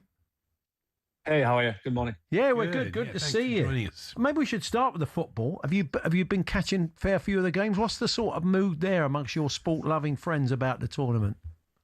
Yeah, it's been crazy, to be honest with you. I'm in the broadcasting booth with Major League Cricket, and all the commentators have got the screens on watching every single game. So it's definitely massive out here. Yeah, the Sky have been showing that during the middle of the night, haven't they? Major League Cricket's got some quite interesting players. How's it going, the league? Yeah, it's going well. I mean, we have some of the best players in the world, apart from obviously IPL players, the Indian players. And it's been fascinating. We had just had a round in LA at the new Knight Riders Stadium in Panama, which is obviously been built for the Olympics in 28. So, yeah, it's been fun. The crowds have been getting better. The cricket's good competition. The wickets are getting better and better. And year by year, the standard's definitely raising. You've been trying to grow the game out there. It's always had a hardcore of sort of expats, especially I remember getting a cab like in the early 90s and chatting to a Pakistani guy who regularly played cricket in Central Park with a lot of Indian and Pakistan. Yeah. So, I mean, it's always had that groundswell, but you're noticing it grow, Liam? I think it is. As soon as Major League started, I think there's a lot of academies, a lot of youth academies built. And now there's really a pipeline in terms of the academies, minor leagues, major leagues. And now with USA Cricket, obviously competing in the World Cup recently and performing really well. Went really close to beating India and had tight games with Pakistan. So as a kid, you can see that pipeline and potentially see yourself playing for USA, playing in the Olympics. So it's definitely growing. You've been playing baseball as well, haven't you? We saw you pitching. Well, an enjoyable experience. Some good sinkers, some good curveballs. I think they were all slow curveballs. There's nothing fast about that. But yeah, it came about to grow the game as well. Someone reached out to me and asked about go along and sign the pro baseball contract. And to be honest with you, I thought it was just to throw like the exhibition pitch out. Yeah. And I went the day before and I had some practice, some batting practice. The team weren't there; they were still on the road. And then when I turned up when I turned up the morning of the game, they're like, no, we want you to pitch. We want you to take the mound and give it a good go. So at that point, honestly, I had nothing to lose. And I hadn't really thrown for 3 or 4 months. So I was like, okay, let's give it a good go. And what actually put the hitter off was how I threw it. I think baseball is throw it a bit wider. And as a cricketer, you always get told to throw it over the top. Yeah. And I think it was just the way it came out, he struggled to hit it. And it actually went really well. I struck the guy out, and I'm actually going back to play a full game next week. It's great. He had a bit of a rueful look on his, guy you struck out. Struck him out without. He struck him out looking. Yeah, that's right. He didn't even swing at him. I mean, he just was completely. This full. is the Oakland. Is it the Oakland Ballers, which is a AAA affiliate to the Athletics? Who knows? If you play well, you may get the call to the majors. You never know. I feel like I'm that old club cricketer who plays village cricket who doesn't miss his line and length. That was kind of the vibe I felt. Brilliant. You can't be slow. You can't be slow left arm, can you? In baseball, maybe you can. It's interesting because the footballers and the fans have all gone to baseball matches. Thomas Tuchel's thrown out a first ball. Harry Kane has done the first pitch, Thomas Tuchel, and the fans have been going along kind of singing songs. England and Scotland fans have been going to matches and singing the sort of football songs. They've slightly thrown some of the players, I think, by what's been going on. Yeah, it's definitely a different chant. I think I've seen a lot of the Scottish fans at the Red Sox game where they just chanted for 9 innings straight. But it's such a huge sport culture here, and if you come across to watch some football and you get a chance to go to different sports, why wouldn't you do that? They do the sports so well here. Yeah, it's a great game to watch live. The colours, the uniforms. It's a great night out. It is brilliant. So what have you made of everything that's been going on back home with Ben Stokes stepping away? It's been a pretty crazy... It's sad, isn't it? It is very sad, bit of a crazy time, Liam. Yeah, I mean, I know Ben very well. I've not spoken to him recently. It was just a text when I seen that he'd retired. Obviously, you don't want to see the best players in the world retire at an age where you think they can give so much to the team. But from the outside, it looks like he's kind of burnt out. He's given so much to cricket, and it feels like he needs a break. As I said, I've not really spoke to him on the phone, but you know that he gives his heart and soul to that team. And I don't know, it just looks like he's tired. I mean, that's honestly all I can see from it. Can you understand it? I mean, having played the game and probably seen it in other players as well, can you understand why he just feels so burnt out? I mean, I can from, I think, the public as well. It's such a blessing to play for your country, and a lot of people would give up everything to do that. I mean, but he's been in it for how many years now, and has been the captain. He does put his body on the line every day. His body has been in pieces. He's injured a lot. He wants to spend time with his family. And maybe he's just at that point where he's felt like he's given everything and he's not getting back what he deserves. That's kind of how I feel. He still loves cricket. He still wants to play for Durham, which is great, I think. Yeah. Yeah, absolutely. Durham's obviously where I grew up and I played my county cricket. So it's amazing that he's going to go back and still in prime form and be able to play cricket for Durham and showcase his skills and talent and his leadership. Maybe not as a captain, but as a player and as a person in that group. Do you see him ultimately as an England coach, Liam? Potentially, I do. It's amazing. When I first started with him, he was so raw as a youngster, and I never thought he would be a captain or a leader. I just thought he'd be an excellent player who led with his skills, but as he's developed and his cricket brain it's switched on, he's positive. I can see that. I think having a bit of time away from that environment, enjoying himself, enjoying his family, and then switching back the gears and going back to that environment down the line possibly is an outcome. Yeah. And just finally on the baseball, are the baseball players sort of intrigued about cricket? Do they know much about cricket? Do they understand the way it's played? Are they interested? None of the guys that I spoke to had really seen any of it. You had guys from Minnesota, you had guys from Montana, and it was very fascinating. I think they didn't realise that cricket was obviously the second biggest sport in the world. So it was like, who's this guy coming here trying to pitch and throwing little 70 miles an hour when we're throwing 98 miles an hour trying to play major leagues, and I'm taking the spot. So it was... It was there were, when we started talking about the skill set of the grips and the arm action and the different times of where you bat, they were very fascinated. So it was good to pick the brains. Good stuff. Well, good to talk to you. And thanks very much for joining it. Appreciate it. Thanks, Liam. Cheers, guys. Thank you. Liam Plunkett there, the England World Cup winner, and these days commentating and also playing a bit of baseball. And so, yeah, you can find that online. You can find him pitching online if you want to go and check that out. So, yeah, we're going to be chatting to Ian Poulter a little bit later on in the show, talking some football with him. He's got along to some of the England games as he's Florida-based. We'll see what that experience has been like. Mark McGee's going to join us as we look ahead to our games tonight. He'll be there for Argentina versus Egypt, live on talkSPORT. That's the 5 o'clock kickoff, which we're all looking forward to seeing. Yeah, very much so. Lionel Messi and the gang in action. Let's hope they get out of second gear this time, because it nearly cost them against Cape Verde. So that's all to come. More of your emails, text, tweets. If you want to get in touch, talksport.com, text 81089, tweet to TS18J, or give us a call, 03717 22 3344.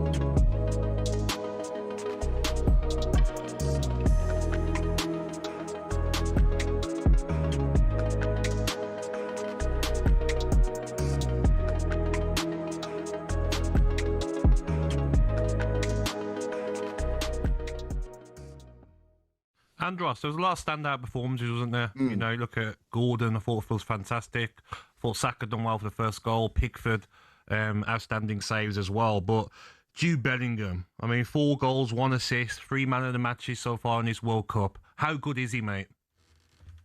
I think so far this tournament we've seen an energetic Jude Bellingham. He hasn't been at his majestic best with the ball, but this morning, last night, he was amazing. The way he was jinking past defenders with his trickery, wiggling out of 2 or 3 players. It really was one of the best players in Europe. It really was a really top performance. But for me, the man of the match was Anthony Gordon. I know he's had his criticism, but that energy and intensity he brought in and out of possession, I don't think England really needed it, because we didn't have it with the altitude. Not many players had that energy. So to see Anthony Gordon closing down people, especially for the second goal, when he got England up the pitch, his 1v1s, he was dominating them. His delivery was good. It was really pleasing to see. Yeah, look, he was absolutely brilliant. I mean, you mentioned it there, Andros, you know, with the altitude and the huge effort that went in, particularly with 10 men. Are you concerned at all about how much is left in the tank for Norway? To be honest, I think we need to just enjoy this. Let us enjoy this for 24 hours. Let the boys rest and recover, and then we can start thinking about Norway. But they also had a tough game against Brazil a few hours before, so it's not like they had 24 hours or 48 hours longer to rest like Mexico did coming into this game. So I think both teams will be feeling it. It's been a long old tournament, an extra game added as well.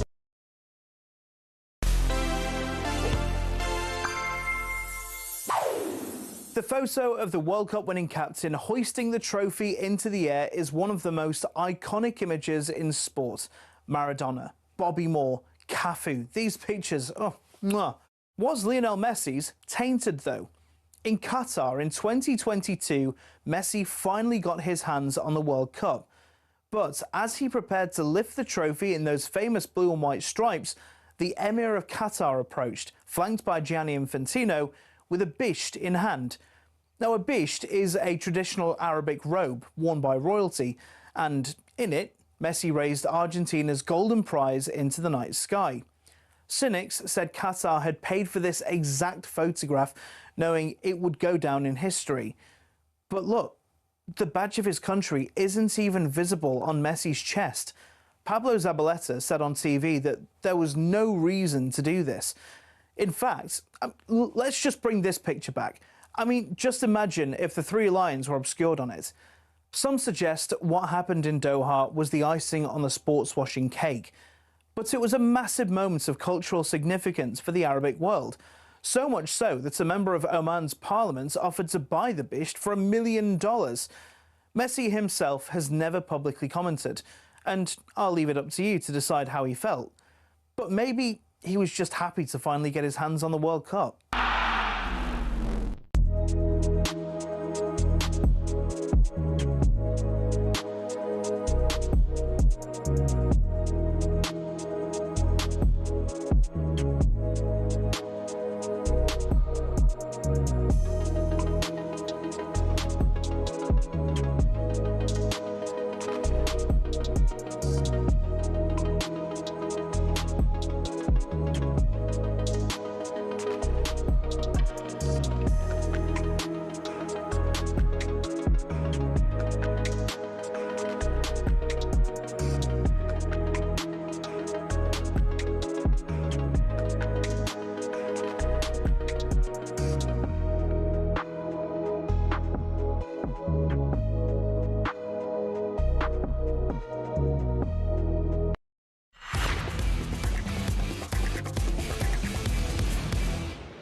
It's showtime on talkSPORT with BetMGM. We're ready for the action.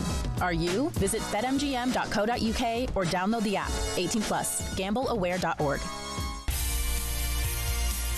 It's time to catch up on all the odds thanks to BetMGM. Alex Licence from BetMGM joins us once again. Hi, Alex. Hi, guys. How are we doing? Yeah, good, thanks. Thank you. You were telling us yesterday that Belgium were favourites, and we were saying, well, we were quite surprised at that. But you were right. Maybe because of some, external circumstances, Belgium got the job done, of course. They did, yeah. I have to say that I was very happy to wake up and see that they'd given the Americans a bit of a pasting, but a big odd shift on Belgium actually. So they were 50-1 to win it yesterday. They're now 30-1 after that win. Some really big calls, weren't they, from Rudy Garcia, benching De Bruyne, Doku, Lukaku, but yeah, it very much paid off. And then in the other game, I think we were probably a little bit spoilt with the entertainment of the England game because that was a bit of a tough watch, wasn't it? Yeah. Not that any of us needed any help getting to sleep yesterday, but it certainly helped. It's surprising though, isn't it? We got so many good players on show yesterday, and you just think, "Oh, come on, you can do better." Especially Portugal, second half, just didn't really just didn't do enough. What's the point of limping out of the World Cup like that? I don't get it. No, pre-tournament when we came on here and did all of our previews, we were really big on Portugal, tipping them up because you go through the side, like you said, it's a squad full of seriously talented individuals, but they flattered to deceive, didn't they? In a bit of a dull way for Ronaldo to bow out. Spain, on the other hand, though, they're really efficient, aren't they? They're now 36 games without defeat in 90 minutes. They've actually come in after last night, as you would imagine, so they're now second favourites at 15-4. Behind France, who drifted a little bit on the back of Spain's win to 7-4. But we've been looking ahead to, so obviously we know 3 of the 4 quarterfinals now. Looking at ours in particular, it sparks like a little bit of a debate that I would like to put to you both. How many of the Norwegian 11 get in England's starting 11? And I'm going to make it a little bit more difficult and say you can only play one striker. Well, Are you Kane or Haaland? Well, yeah, that's the question. Haaland. You're picking Haaland, are you? Definitely. Kane's brilliant, but Haaland is like a machine. He's a cheat code. Kane's like a machine, isn't he? Look at the amount of goals he scores out of nothing. Look at what he creates. No, it's one of those. Okay, but it's one of those things you can't prove either way, so it's a pointless discussion. I mean, look, he set up a goal. Would Haaland have squared that? How many assists does he come up with in a game? You know, how often does he get as involved as Harry Kane does? No, well, Where are you going then? Who are you going with, Alex? I'm going Kane. We're in the middle of a World Cup. There's no way I'm picking. I'm going Kane as well. And he's the outlier. He's a traitor. I'm a traitor. How can I pick him? I just wondered how many of your punters at BetMGM thought that still believed in Cristiano. How many had gone for him for Golden Boot? Well, there's people still believing up to the last minute. I guess there were because they kind of think about past glories, don't they? Yeah, of course. Yeah, obviously he was still in the running for the Golden Boot yesterday. He was 50-1 yesterday. He had a bit of catching up to do, didn't he? He was well behind. But yeah, we saw quite a bit of movement, but it's probably people ruling with head over heart, isn't it? Or heart over head, should I say. Yeah. But yeah, it was. Do you think he should have been brought off yesterday? Because for me, they just leave him on for the sake of it because it's Ronaldo, aren't they? And yeah, he definitely shouldn't even have been playing. They just want to. Yeah, they just always think he's going to just finally turn it on again. It definitely sort of affected Bruno Fernandes. He was very ineffective in the way he is with United and all that. The problem with how many players question that you give is it doesn't really matter. It's a team game. The thing about Norway is they are a good team. Yeah, they play for each other. They in a way that Argentina do with Messi. They play for Haaland, and that's what they do, and it's very effective. Let's turn to Messi then. It's Messi versus Salah tonight. That will be the billing, really. But what about the odds on this game? I'll take Argentina. They're going to have to back their ideas up after Cape Verde, where they kind of play within themselves. Got a bit over cocky, but I'll take it they're favourites. Yeah, they are, as you'd expect. Heavy favourites here, very short. In 90 minutes at 8-25, Egypt as big as 8-1, or the draw at 7-2. It's a clash of the continent kings, isn't it? The 16-time Copa America winners, and Egypt are the most decorated team in African history. Argentina they've won the last 7 games against African opponents. Is there any chance you remember who it was who last beat them at a World Cup, an African side? Was it? I'll give you a clue that it was in an opener of a tournament. Was it Nigeria? Was it the last? Was Morocco? It was the last. It was the last tournament, wasn't it? They lost the first match. No, it was, but that wasn't classed as an African team. So it was in the opener of Italian 90. Oh yeah, Cameroon. Of course. Yeah. Cameroon, yeah. Should have remembered that 1990. Yeah, Francois Oman Biek, who scored the header, and then they went down to 9 men. That was a great game. That was a fantastic challenge on Kanija, I remember. Yeah. But what was I going to say? I've written here could, and then I had to stop writing. That was brilliant.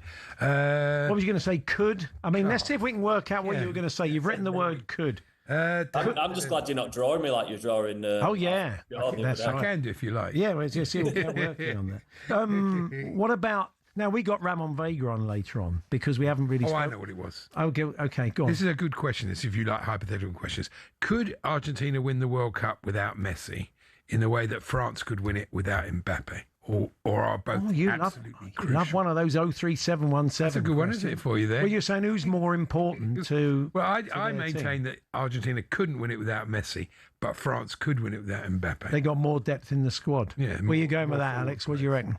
I don't know. I think when you watch Argentina, the whole game evolves around Messi, doesn't it? So I'm not so sure. No, I don't think so. The Swiss. We haven't really mentioned them. I doubt if many people have put money on them to win the World Cup. And what about beating Colombia tonight then? No, yeah, Switzerland are a really big price to win it. It should be a closer matchup tonight, shouldn't it? Swiss, well, they predominantly struggled against South American sides, only one win in the last 9 World Cup games against them. I think I'm backing Colombia here. I've been quite impressed with sort of the high energy, explosive counter-attacking football. They'll also have the major advantage of a lot more support in stadium. I think they'll probably have too much of Switzerland, and the odds do reflect that.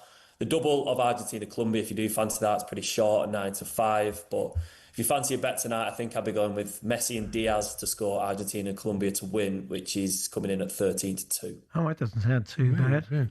Nice one. Alex, thank you as always. All the best. Thank you. No problem. Cheers, lads. Alex Licence there from Bet. I'm only halfway through sketching him. He's gone. Oh, okay. We have to wait till tomorrow. I've only done the top of his head. Yeah, that needs work. Well, I haven't refined it yet. You haven't done the beard or anything. Well, I hadn't got there yet. He looks like a ventriloquist dummy at the moment. Well, I haven't done it properly. Anyway, that was Alex Licence from BetMGM, semi-sketched. Visit betmgm.co.uk or download the app. 18+, begambleaware.org. It's showtime on talkSPORT with BetMGM. Keep things golden with responsible play at betmgm.co.uk. 18+, gambleaware.org. We're watching a bit of wheelchair tennis, myself and Andy. It's wonderful to watch. Yeah, it's fantastic. Fabulous. Fantastic sport. Great athletes, these men and women. Anyway, Lisa O'Sullivan's at Wimbledon, watching it all unfold today. Ferry Mania. What's it going to be called? We've had Murray Mound and Henman Hill. I'm trying to think what... I can think of something that rhymes with F, but that's not You've got one. What are we going to call it? I have got one, but first of all, before you do that, it's the 50th anniversary of wheelchair tennis across the board, and 10-year anniversary of it being at Wimbledon. And you're probably watching Gordon Reid take on the world number one, Tokita Oda, who is just unbelievably good. So that's a really tough first round draw for Gordon Reid. But yes, I have heard somebody suggest Arthur's Seat. That's pretty good. Very good. That is very I mean, good. it's too clever, though, really. Yeah. Isn't it? Well, you've got to know your Edinburgh, but it's very clever. Yeah, that's good. Yeah. I like that. He's doing incredibly well. He's a small man, isn't he? We were saying he's quite a little lad for a tennis player. Yeah, I think the phrase they usually use for women is he's a pocket rocket. Yes. But, didn't stop Leighton Hewitt from winning the championships here in 2002, which was the first year I covered it for TalkSport. And I think the first show I did covering for TalkSport was Hawksbee and Jacobs. What about and that? You haven't aged a day. Yeah, right. Yeah, sure. Yeah. Here's a good story for you, Lisa. A racket smashed by John McEnroe is expected to fetch up to £5,000 at auction. The Wilson, which is held together by its strings, will be because he smashed it. Yeah. Super Brat gifted it, that's the star calling him that, to the family who owned the accommodation where he stayed while playing at Wimbledon. So they now put it on the market. That must be worth a bit. Actually. Yeah, for £5,000 for a broken racket. I would have thought, do you know what, John McEnroe, I would have thought that'd be worth more, to be honest. The kind of things that people collect these days. Speaking of accommodation at Wimbledon, Arthur Ferry's going to be playing Flavio Cobolli next. Now, he was the runner-up at the French Open, highly entertaining Italian, who Ferry beat at the Australian Open earlier this year in the first round. The Italian had a little bit of stomach problems, which we found out far too much about from the courtside microphone. Oh dear. That's not good, is it? Really? Oh, sorry, I meant the conversation. It was a conversation. I just realised. You could hear him gurgling a bit. That's very funny. But he's made the same mistake as he did last year. His dad, who is his coach, didn't expect him to get through to the second week. So yesterday, in the press conference, he said, yeah, we didn't have anywhere to stay tonight, but fortunately, my granddad has sorted something out. So I've got somewhere to stay tonight. And my dad, we found an Italian family in Wimbledon who've given us all their house. Wow. So, wow. So somebody out there is hosting Flavio Cobolli for the rest of Wimbledon, and I don't know how many members of his family he's going to be bringing with him, but yeah, I think his dad needs to have a little bit more faith in his son. But yeah, it was Arthur Ferry was unbelievable yesterday. You're going to have all the hype, and it's well deserved because he was brilliant against Grigor Dimitrov. He came back into it so many times. He was 2-1 and a breakdown in the fourth and came back twice. And he seems to be doing, looking at the stats, he wasn't particularly great in tie breaks before, but the 3 massive tie breaks that he's played here at Wimbledon, he has absolutely controlled. And that is a bit of a superpower because you really get into somebody else's head if the match ends up heading towards a tie break and you think, oh, hang on a sec, this guy's a bit handy here. So, it's a brilliant performance by him. I suggest anybody who's interested and wants to listen to the Greg Rossetti podcast that we do with talkSPORT off court. It's a really good analysis from Greg about Arthur Ferry and just giving you a little bit more insight about the brilliant Brit. Fantastic. Thank you, Lisa. Back to you later. That's Lisa O'Sullivan at Wimbledon. I'm going to have a chat with Ian Poulter next. He's taken in a couple of England games. We'll chat about that. His lad, Luke, who's training on, it's fair to say, golf-wise, and a bit of football, bit of Arsenal will squeeze in. He's up very shortly. We're here with Selco Builders Warehouse. Check out this month's real deals at selcobw.com.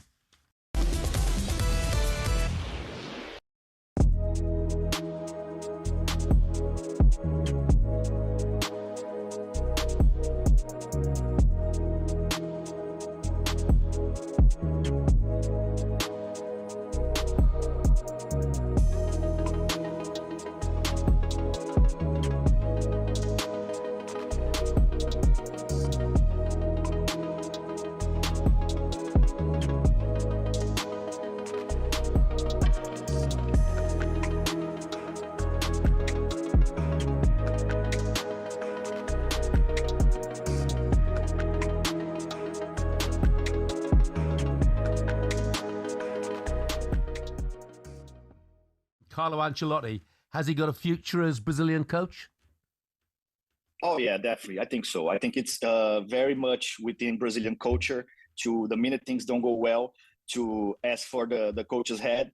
And I just don't agree with that. I think Ancelotti came into the team. He got the job with less than a year for the World Cup. So he didn't really have the time when you compare with guys like Didier Deschamps, who is at France for 14 years, or Luis de la Fuente, who's been with Spain since 2022, or Solbakken, that eliminated us with Norway since 2020.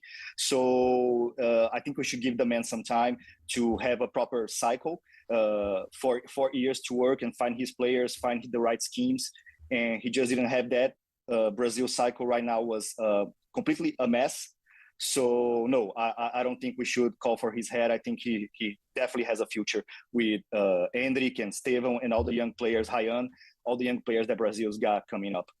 Samir, I've not been very impressed with Brazil throughout the World Cup. I wasn't impressed with them yesterday either. 34% possession for Brazil. I don't think that's acceptable for the players that they have. And how can Brazil be playing a 34-year-old Danilo at right back out of all the talent that they've got in that country?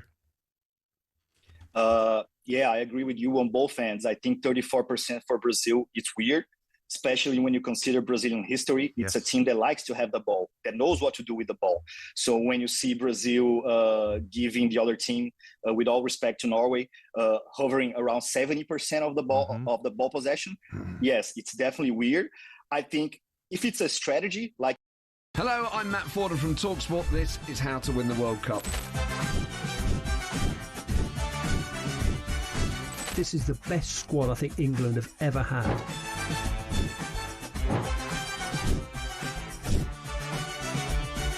He used to love America, now he doesn't. It's very sad. It was so important to succeed because of all the pressure we received. Don't jump for this one, I'm going to knock his head off. Warning, this podcast does not guarantee England will actually win anything.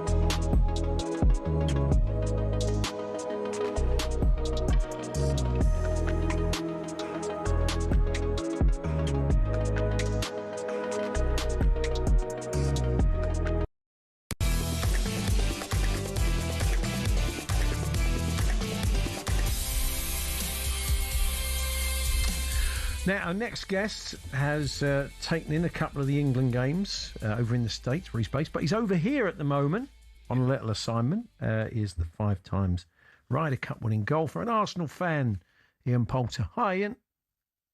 How are you doing? Yeah, Good, we're thanks. good. We're good. So what brings you back? You're working with some young kids, getting them into the game of golf, aren't you? Yeah, today we're here. We got 8 schools, 150 kids working through our Little Sticks program. You can see behind me with the inflatable. We got lots of stuff white and green over here. It's awesome. It's something that we've done now for a number of years. You know, with our Majestics GC partnership with Little Sticks, and you know, with 350 schools, and we've got over 50,000 kids going through the program, which is incredible. Yeah, So it's brilliant. it's spending some time with these great kids. Oh, brilliant! Nice one. What's the sort of good age for a kid to start golf, do you think?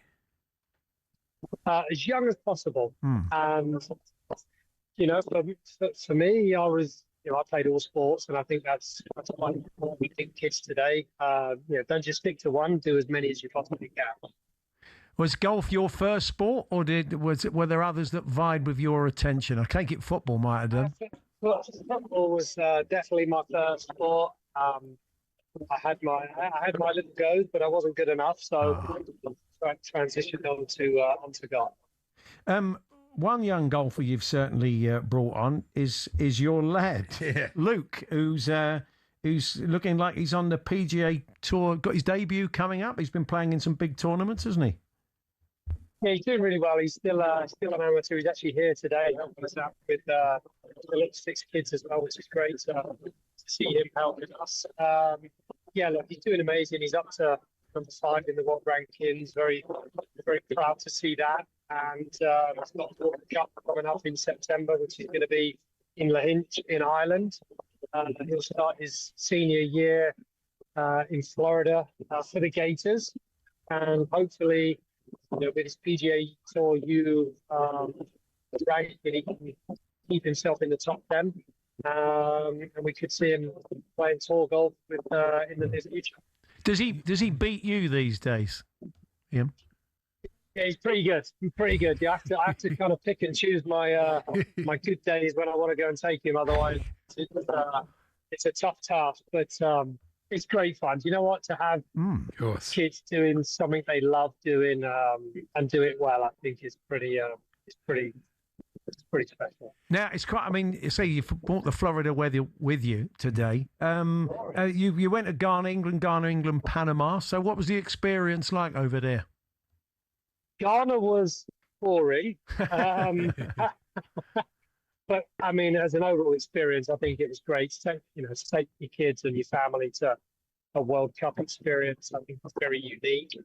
And then family flew home, and I stayed out for a bit of practice in the New York, New Jersey area, and took the opportunity to go to the Panama game, which first half was trending as another boring game.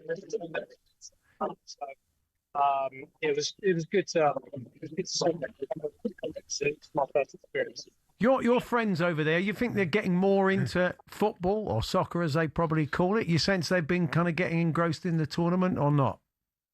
Yeah, I actually think America have done a great job this World Cup. I think it's opened, football, soccer up to the masses more. I think the numbers apparently have been exponentially larger than what they have been in the past, and I think the home nations themselves have actually really kind of lent into the whole fan support. So, all the way from Norway's chants and England's fans sing songs, and I really enjoyed the growth of what football has been in America, and obviously their MLS kicked that off a number of years ago. Yes, to try and build that, and obviously, all our friends out there now watch. So if England get, Ian, if England get to the final, you fancy a bit of that? You're going to try and get a ticket? Yes and yes. Even though we're going to be at Live JCB the week after, and I've got a lot of busy stuff to do the week of JCB, but I might take the opportunity. It's the Sunday before, so look, technically yes, I can get there, and technically yes, I can get back just in time. So if we make that final, I think it'll be once in a lifetime experience to make sure we're in the stadium. And finally, you're off the back of a pretty decent showing in the US Senior Open, aren't you? You're pleased you're fourth overall. Podrick won it, didn't he? But how are you feeling about that? Yeah, no, I feel great. It's my first experience with the old Wrinklies, which was nice. It was good. I had a great chat, catching up with friends and ex-Ryder Cup teammates, and really enjoyed my 2 days over there playing. And I finished fourth. I could have, would have, should have maybe got a bit closer to Paddy, but he played magnificent. So my first taste in the senior golf was actually pretty good. Good stuff. Well, we'll let you crack on. Good to talk to you, Ian. All the best. Thanks very much. Thanks so much. All the best. There we Cheers, are. Ian Poulter there. Our thanks and apologies for we didn't talk about Arsenal issues with the line. Well, we did that with Aston, didn't we? We did a bit of football. He's got to some of the games. So sounds like he's on the lookout for a ticket for the final. If anybody wants a bit of a celebrity chum alongside him in the box, although if they want $6 million apparently for a ticket for the game on Saturday night against Norway. Lord knows what a ticket for the final will cost. Where is that? I had a story where you could this hotel is offering it's about $4 million, right? The whole thing to go and see. It's a lot of money there. Really, I mean, it is a lot of money. $4 million is a lot of money. You've got a fortune, I suppose, and money means nothing. You'll find that. Why don't you find that cutting while we bring people the sports headlines in the final hour? We will build up to tonight's games, both on talkSPORT, of course. Argentina, Egypt at 5, and Switzerland, Colombia at 9 o'clock. Mark McGee's going to join us doing sterling work on the commentaries out there for us. He's covering Argentina, Egypt, and lots more besides. That's all to come in the final hour of the show.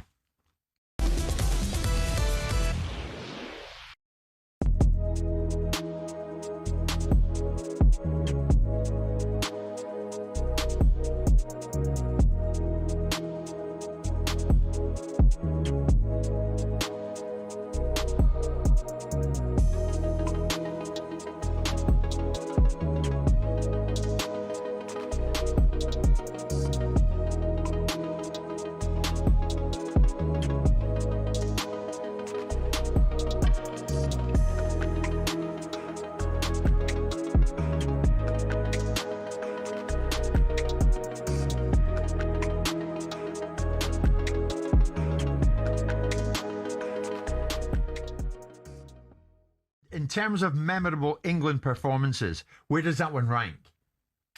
Well, listen, because it's a World Cup, and because there's so much expectation, and because people know that they brought in Thomas Tuchel to win the World Cup, because Gareth Southgate created a legacy of teams that have been in tournaments that have gone deep now, and the English disease of not qualifying for tournaments, or when we get there not being very good in them, has sort of been slain, albeit we know that we weren't good in the Euros, but we still got to a bloody final. So the idea that the feeling about English football internationally now is on a different scale. So I think it ranks up there. I mean, you've got to factor in the opposition. You have to factor in the opposition. I know that people will say that the Mexicans have never been beaten or been beaten in that stadium twice in 60 years. Yeah. But the opposition they play against ain't that great. No. But you can only beat what's in front of you, and England should be taking every last ounce of plaudits out of this. Are you in the Martin Samuel camp in the Times, Martin, saying this was without doubt one of the greatest performances in England's World Cup history? This century at least, maybe all the way back to 1966, it's hard to put any one result ahead of it. Yeah. I mean, I'm slightly different from Martin Sam. If I say something, I can debate it with people, not have to worry about going to a studio because I don't want to go in and debate it with them. So I have a different view on what I do and say and what I don't write. But I think there's a lot to be said for that. Yeah, I mean, look, we are very jingoistic at times. We're very prone to getting ourselves into situations where we say things that, that subsequently we wish we hadn't said. But you look at it and you think of the performances in recent times, and I've been in the position of saying, who have we beaten that we shouldn't beat? Now, I think we should have beat the Mexicans. So I'm not trying to be a miserable sod. I think we should beat them. The only thing that would have beaten us was the occasion and the expectation and the altitude. The altitude didn't play any factor, did it? No. We managed our way through that easily. The players managed, with due respect, the players...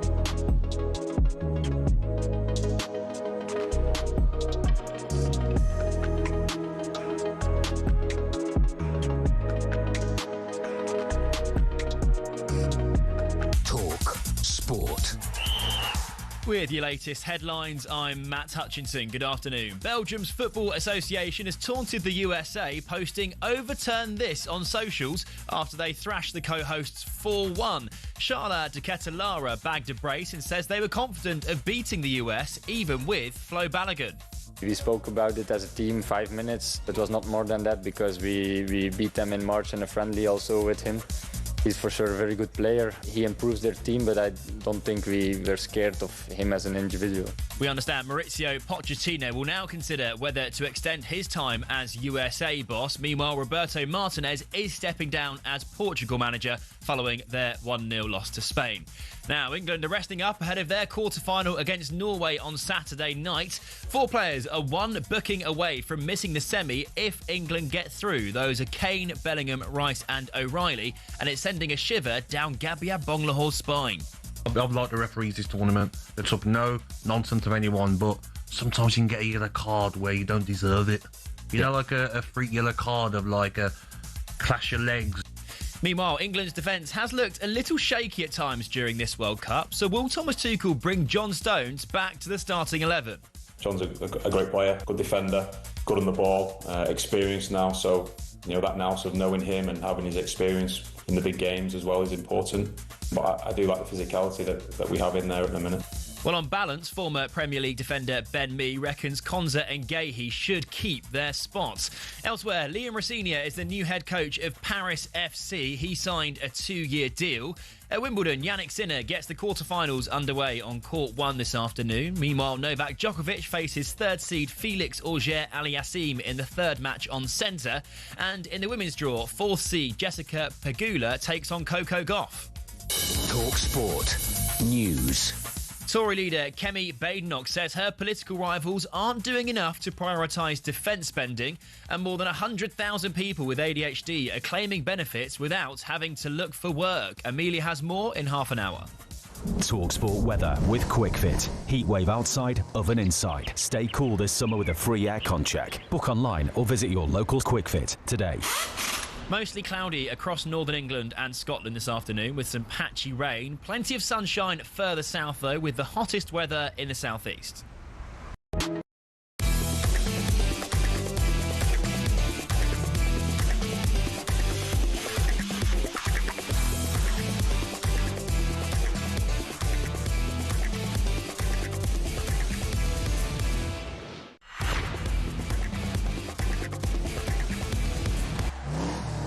US football forecast on talkSPORT with QuickFit. The fresh legs your car needs to go all the way this summer. QuickFit. Drive away happy every time.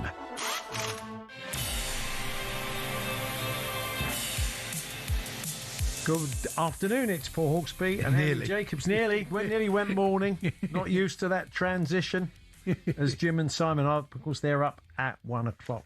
We will swap back to our usual slots after the World Cup. But before the World Cup, here we are from 10 to 1 with the boys on from 1 till 4 back in the studio. But it is time once again to get all the latest weather over in the States.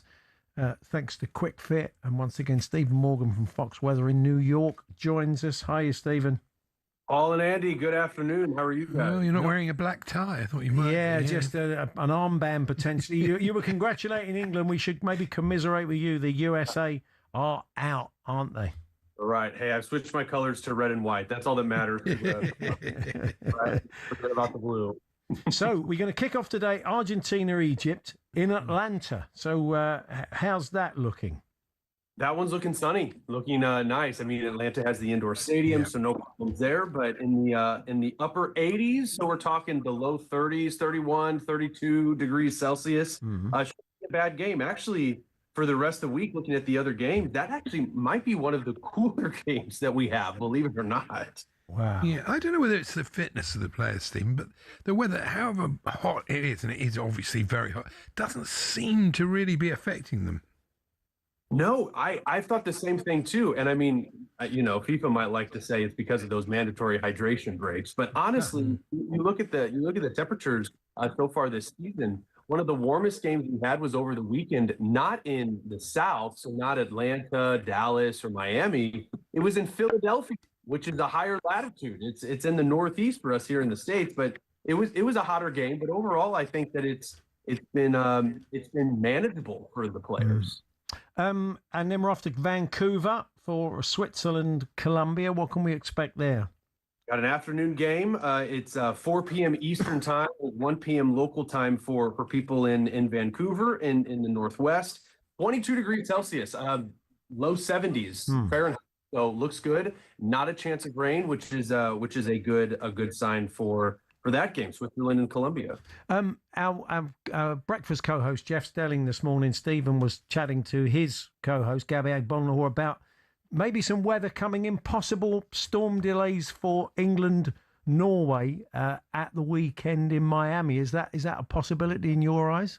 That's the game that I've been watching closest. We have on Thursday France and Morocco in Boston. That could be a hot game. In fact, temperatures could be about low 30s, 33, 34 degrees Celsius. So that's the low 90s in Fahrenheit. But for Norway and England, it's tough. In Florida, a subtropical climate, it's really tough to predict where storms will pop up. But storms this time of year pop up almost every single day. You get this sea breeze, this breeze off the water, and it forms storms over land. And so for Miami Gardens, for Miami Stadium, I think that game starts at 5 p.m. Eastern. That's local time here in the States. We could have storms. If we don't have storms, we might have a heat advisory that goes into effect. We could have feels like temperatures, heat indices that are about 105 degrees. That's about 41 degrees Celsius on Saturday. So it could be one of the hotter games that England and Norway, for that matter, had to play. Yeah, well, at least neither of them are going to be that comfortable in that. Northern European, maybe it levels the playing field. But Stephen, as always, thank you very much. We'll catch up with you soon. All right, we'll be watching the forecast. Thank you, guys. Thank you. Yeah, we will keep an eye on that. I heard Jeff talking about it, and I thought, blimey. But yeah, so we're more delayed, maybe a midnight as opposed to a 10 o'clock. But for now, that was talkSPORT's weather update. All thanks to QuickFit. Drive away happy every time. US football forecast on talkSPORT with QuickFit, a team selection that everyone would be happy with this summer. QuickFit, drive away happy every time. 2 African countries left in the World Cup, Morocco and Egypt. If you ask most people who had more chance of progressing deeper into the tournament, they probably would say Morocco.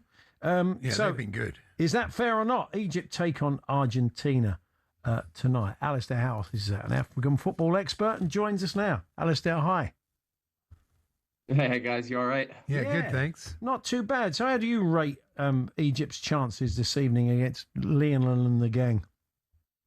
Yeah, I'll be honest. I'm probably in the same boat as most people, having a bit more faith in Morocco and in progressing. Egypt are a very good side, this Egypt side, but they are a bit chaotic. They're not the best defensively, and they're a lot of fun to watch. I think one thing that Hassan, their head coach, who is a bit of a nutcase, he's a bit of a crazy guy, an absolute legend in Egyptian football, but is an absolute character. One of the things he's done very well is just to kind of take the leash off these guys, to let them have a bit of fun, to let them attack a bit more, because that's what Egypt have in abundance. They have a lot of very good attacking players. This is probably the best team Mohamed Salah's ever been a part of, which is a huge kind of boon for him, but they're not the best defensively. So I think we probably expect quite a fun game. I think Egypt will take it to Argentina. I think we won't expect them to defend too much, but I think, look, even despite Argentina's difficulties in getting past Cape Verde, I think you still have to fancy Lionel and the boys. If they can take it to penalties, I mean, they're 100% record, and we even had a Panenka from Salah, which was a bold thing to do in the moment, wasn't it? Yeah, absolutely. And you've got to remember, Salah has not got the best record or memories of penalties with Egypt. I'll take you back to the 2021 AFCON final when they were playing Senegal against Sadio Mane's Senegal, and Mo Salah decides to take the fifth penalty. And essentially, it doesn't get to him because Egypt missed a couple penalties earlier. So he's devastated. Less than 3 months later, they play Senegal again in the 2022 World Cup final playoffs. And again, even though it's over 2 legs, Senegal and Egypt go to penalties. And this time he decides to take the first penalty and he misses. So for him to actually take a penalty in a penalty shootout for Egypt and score Panenka, it was a really, really big deal for him and for Egypt. Yeah. One of the frustrations for Cristiano Ronaldo is that he's even in spells, you've not kind of seen the best of him, but you have seen great play from Salah and you've seen great play at times from Messi. I mean, what are your expectations on Salah? I mean, could he be the game changer tonight? Yeah, absolutely. I think Salah has been struggling with fitness. He's had a hamstring issue, and heading into the knockouts, we were a bit nervous of him going into that Australia game, and that brought back flashbacks to 2018 when Egypt had qualified for the World Cup for the first time in 28 years. But Salah was coming off the back of that shoulder injury he got in the Champions League final when Sergio Ramos kind of flipped him over and did a suplex on him. And because he wasn't fully fit, he kind of played and had a really bad tournament, and it all fell apart for Egypt. But like you said, he showed it in flashes. Look, he's not the Mo Salah of old, where he could take apart a team by himself, score a brilliant goal, and kind of walk off and do a celebration. But he still has those moments. If you give him the chance in the final third, he can create. And that's what he's become a bit more for Egypt. I think he's a bit more of a creator rather than a finisher. What about Marmoush? Because obviously he's made an impression at City. He doesn't always start, but when he does, he looks good. How's he been in this World Cup, do you think?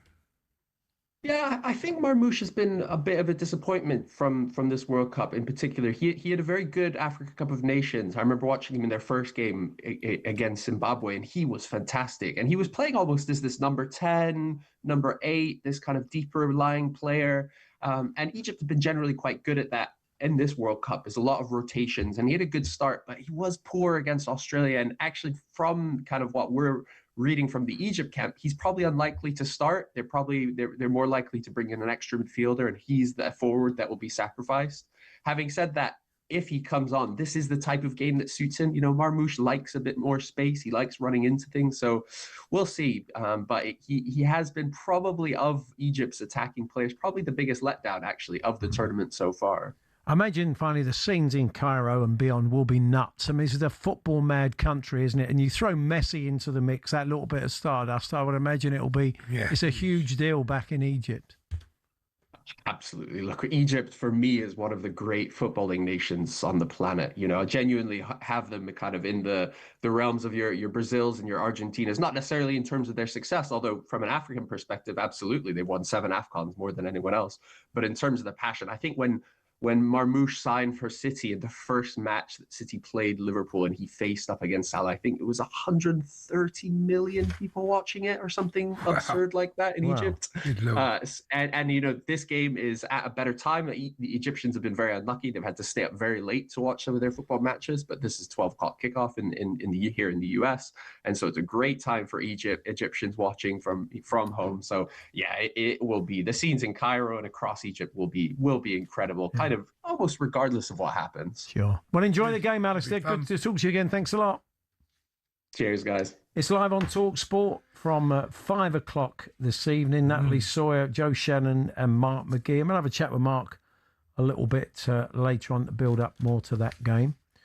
And we're going to have a chat very shortly with Ramon Vega, the former Switzerland centre-half, because we've ignored Switzerland, let's be honest. They don't get talked about much, but they are very, very successful at reaching this stage of the tournament. Yeah. The hump they have, I think there are very few teams that have done it in recent years. They're in some great company. Last 4 World Cups. They tend to never go any further. That's probably the reason. Well, as we said, 1954 was the last time they got into the quarter-final. So what are the chances this time? And does it smart a little bit for Ramon No one ever gives them an earthly. But there's been a couple of breakout players from this tournament.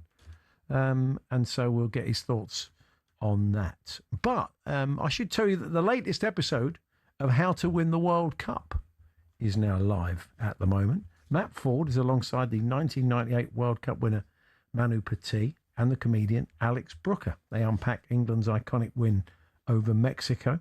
And here's Matt explaining how Keir Starmer would deal with FIFA when trying to get an England red card overturned at the World Cup. I don't think Starmer's got the clout to put into a call to Infantino. Yeah, it wouldn't be as direct as Trump. To be like, get rid of the red card, it's got to go, Gianni. He'd just be like, what do you want, Keir? I'm busy, mate. We need a process that involves stakeholders. We need to agree, not just to the committee, but to the time frame. The outcome has to be ratified, not just by Parliament, but indeed by the public. It's a 3-month consultation. You're like, oh, mate, you'll be out of here by the time that red card gets discussed. Come on, get on with it. So there we are.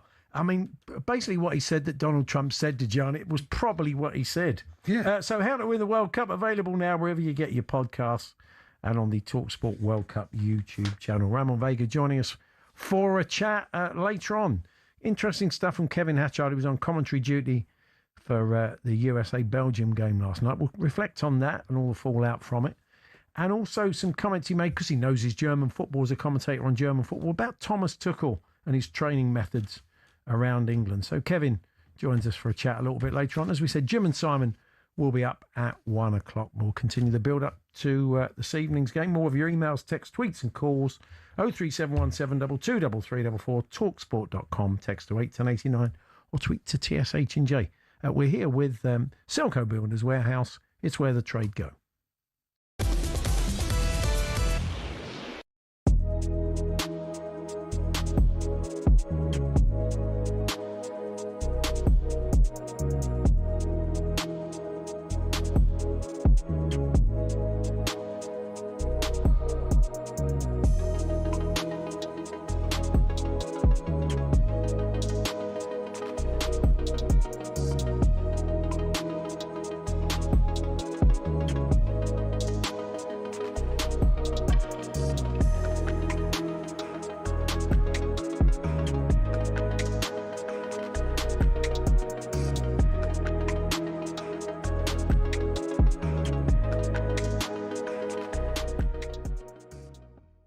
Was it liftoff last night for you?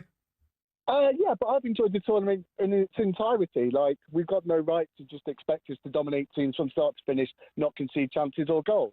But I'm always of the opinion you start the tournament expecting them to win, then you'll enjoy every single game when we inevitably don't win a game and get knocked out. I just can't understand, and this gets to my main point. People that start the tournament going, oh, we're rubbish, we're nothing compared to France. All right, don't enjoy the tournament, don't have any fun with it. And on the France point, I'm really tired of how much they're getting pumped up. Don't get me wrong, probably are the best team in the tournament so far. They had a really, really sticky first half against Senegal. They were crap against Paraguay. Now, if you put England in those shirts, all of a sudden that Paraguay is crisis because we can't break down a sticky team. Oh, we're only good at one half of Senegal. We're so easy to look at England's faults and pump up like the better parts of other teams. If you make a combined 11 with France and England, goalkeepers, flip of a coin. Neither team's got anything that looks like a fullback. Saliba gets in. Upamecano, Gay, equal. Rice and Anderson definitely get in. Elise Bellingham, flip of a coin. Mbappe, Kane, flip of a coin. Gordon, Cola, flip of a coin. Dembele probably gets an over Saka. Now, you cannot be telling me the way that people have been talking about these two teams on that combined 11 that we shouldn't be overconfident. Man, never mind a call. You should get a show of your own, mate. This was magnificent. I mean, how about that? Well, a lot of what he says is right, but also depends how you approach sport. I don't approach sport with a participation medal in hand. I don't want my child growing up knowing that winning isn't important. So I approach a tournament where I get my fundamental enjoyment out of winning. If we're going to lose, it's because we lose with our boots on. It's lose because we get beat by a better opposition. It's not because we didn't turn up. Yeah. So I approach the tournament not expecting England to win. I expect them to be the best version of themselves. But I approach life as a challenge to win, not to participate in. And I disagree with a lot of the observations about which players. I'd put Mbappe in any side, in any space, in any part of the universe.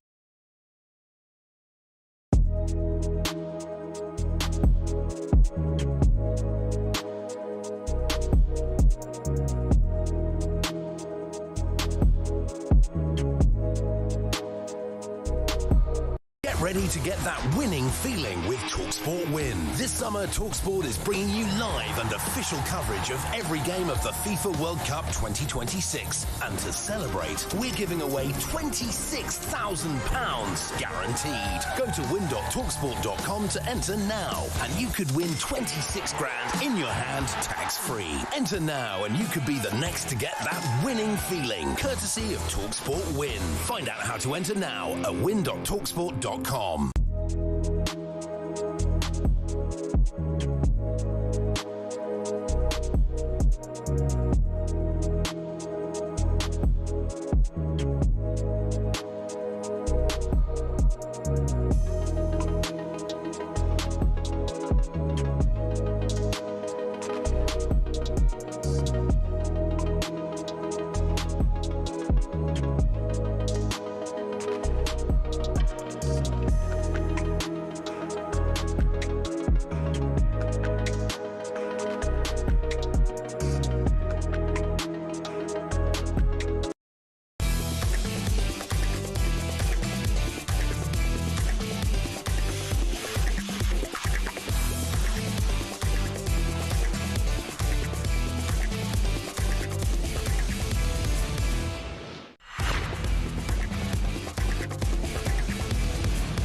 We were chatting about our fears, Andy, over Erling Haaland, Martin Ødegaard and Noosa and some of the other players. And you made the point to Steve Bruce, our guest former Newcastle manager, Manchester United defender, that on Norwegian talkSPORT currently they're saying, how are we going to stop Kane, how are we going to stop Bellingham? True, though, isn't it? One of the listeners listens to Norwegian talkSPORT. Oh, does he? Jay in Sheffield. He says, the mid-morning show is very good.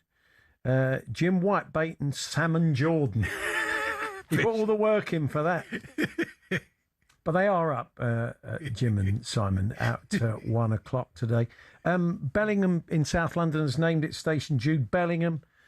Cheltenham's branch of Asda came up with a special dish, the chili con cane. You've been telling us about some of the other ways that we might honour the players that are out for. What about in Manchester? We get the James Trafford Centre. Not a bad idea. Not bad. Rename it for a few days. Get your hair cut. That's good. Get your hair cut there at the Ivan Tonian guy. Yeah. And this is all from Steve in Hadley in Essex, who says, and then on to the Club Tropiconsa where drinks are free. Very clever. Captain Morgan Rogers Spice Rum, says Mick in Tunbridge Wells. I'd like a nice pack of Jammy Rogers with a cup of tea, says Chris on the M6. A lot of Gordon's gin from various people. Yes. Elliot Cocker-Vanderson, says Nathan from Warwick. So thank you for all of those. Very good. Now, yes. Can you a little bit of triv?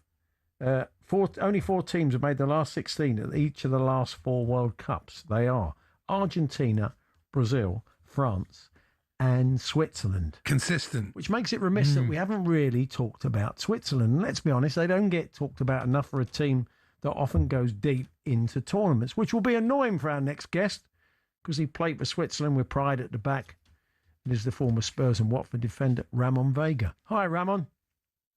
Hello, guys. How are you today? Yeah, we're good. Do you get upset because no one talks about Switzerland? Not at all, because as long as they're winning the World Cup, then we'll talk massively about them. Don't worry about that. Can they win it? The pitch has to talk, you know? Yeah. As we already realised, the football is not talking too much in this World Cup in the last 48 hours. With the disgrace decision-making scenario with the red card. I can't blame Trump in this case, because obviously as a host and as a president, you always want to do the best of your country. But the ones you have to really blame is the one who actually runs and is the head of the organization. Yeah. And he's the one who makes the decision. The rules are rules on not suspending when you wish. But unfortunately, when Trump puts him in this position, he's like a lapdog. He has to do what he has to do. Simple as that. And that's the danger we have today in the game. We have a moral, discipline, major on and off the pitch problem. Yeah. And a person like that heading or leading an organization at that level is a disgrace.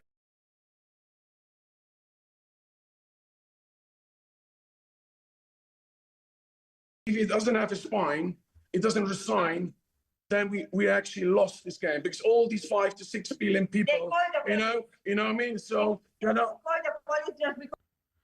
What's happened there? I don't think it's. Okay.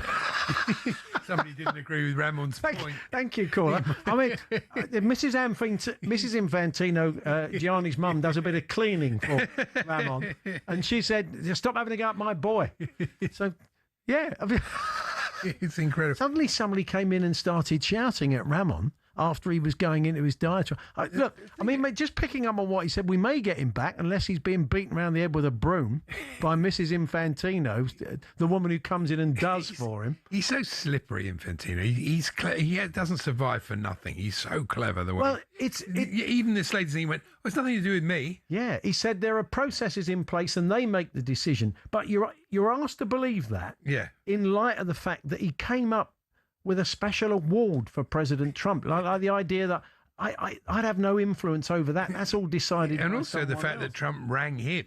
Yes. So he must have had some influence because it Well, he did said, happen. "Look, I'll pass that on to Kalina and the boys and I'll see what pass it they on, think." Yeah. He's trying to argue that, look, I don't. You make the decision you think is best for you. I'm going to say that is a push, and I don't think any of us quite buy it, whatever he says. The trouble is, he's looked after everybody in world football in terms of growing World Cup so everybody plays, and so there's a lot of goodwill for him. The only way you're ever going to deal with this is kind of limited periods when they can be presidents. Maybe it should be two. But who's going to vote for that with him controlling it all? I mean, the whole point, he was, nobody should be that powerful. The great thing is, though, and you mentioned it yesterday, somehow the game survives. It doesn't matter who's in charge, whether it's Blatter or Infantino. The game itself is so good at the core that a competition, despite stupid ticket prices and pandering, whatever they try to do to ruin it, they can't ruin it. They can't ruin the game. So I suppose it's a resilient sport. Brian Linford of Pontefract. That is one of the maddest conversations I've ever had with anybody. I asked him a question about Switzerland. He got it off. He clearly wanted to get it off his chest. Somebody came into the room and started shouting, and then that was it. Then the phone went down, and he went. There was a scuffle. The last time there looked to be a scuffle. There seemed to be some sort of scuffle going on. The last time we spoke to Ramon, he was out in his garden having a barbecue, and a similar thing happened. If we want to go back and find it, suddenly a woman's voice chimed in, and then he went. Mrs. V is a woman of power, isn't she? Yeah, really? Obviously. Stop messing about on talkSPORT and talking about Infantino and get off the phone. Well, there we are. So that was Ramon Vega. That was our extensive preview of the game tonight between Switzerland and Colombia. There isn't a thing that you don't know about that match this evening. Hopefully should be a decent game. I hope so. I don't know if Natalie Sawyer's going to snatch the phone off of Mark McGee in a few moments' time. It's not going to kick off there.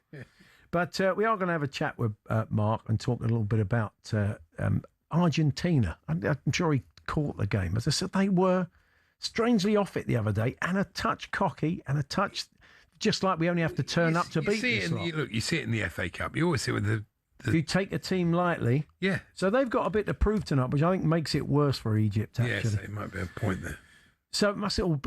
It's a joy seeing Lionel in the flesh. I've been fortunate, obviously, seeing him play a Barca against Spurs. You would have done I've against. Seen him play, yeah. It is great to watch the greats in action, isn't it? Yeah. Did you ever see Maradona play? No. I saw him play in Ozzy's Testimonial. That was when he played with Glenn Hoddle and Ozzy. But that was really the only. I remember watching Ruud Gullit the first time live. I couldn't believe how good he was. How quick he was. Amazing. Anyway, we will catch up with Mark, your co-commentator for the game in Atlanta this evening. That one kicks off at 5, followed by the one that you've really got chapter and verse on now before Mrs. V intervened. That's the one between Switzerland and that was nuts. Switzerland and Colombia. Just put that little bit in the podcast. I think maybe we will put that clip out because on social media, because it was the way it all ended, the way the phone went down. What was going on there? Maybe we can get in touch with Ramon, find out what went on. See if he's all right. Yeah. We're worried. We are a bit worried about him. So there we are. And don't forget Jim and Simon up at 1.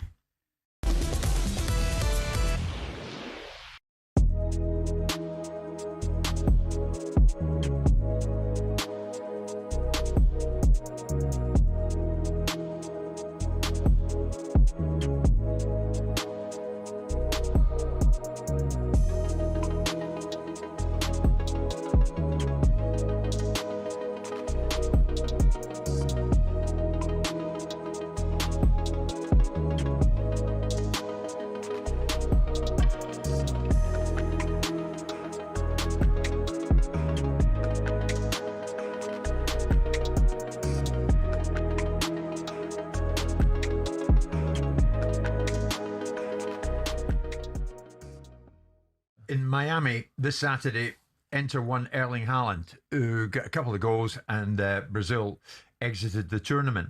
Haaland signed a 9.5-year contract last January that keeps him at Manchester City until 2034. And Alpha Inga Haaland, Erling's dad, spoke to the Zone ahead of the match, Simon, at the weekend. And he said, well, Real Madrid, he says he's very happy at Manchester City. He's got a long contract. We're waiting for the new season, but anyone would want to play for Madrid. You never know what can happen in football, that dreadful phrase that's used so often. But does Guardiola's departure, Simon, make Haaland's City future any less secure, do you think?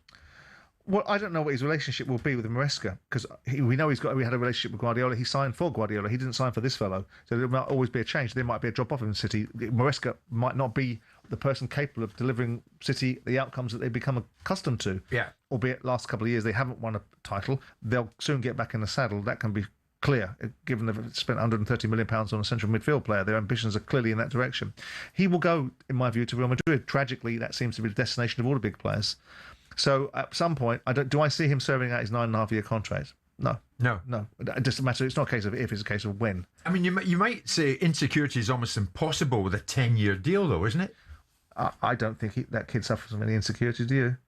I mean, I've encountered him firsthand. I don't think he suffers from any insecurity. He might suffer from a lack of manners, but he doesn't suffer from any insecurity. He is a hell of a player. But in terms of City's hold on him?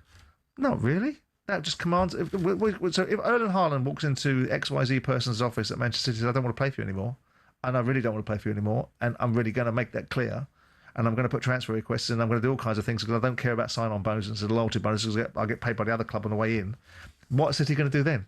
City will... I mean, of course, they are a unique phenomenon. They've got the power to sit there and park him in the reserves if they want to, but they're not going to do that, are they? They're going to do business. And he will eventually, at some point, leave Man City, and the Man City fans won't begrudge that.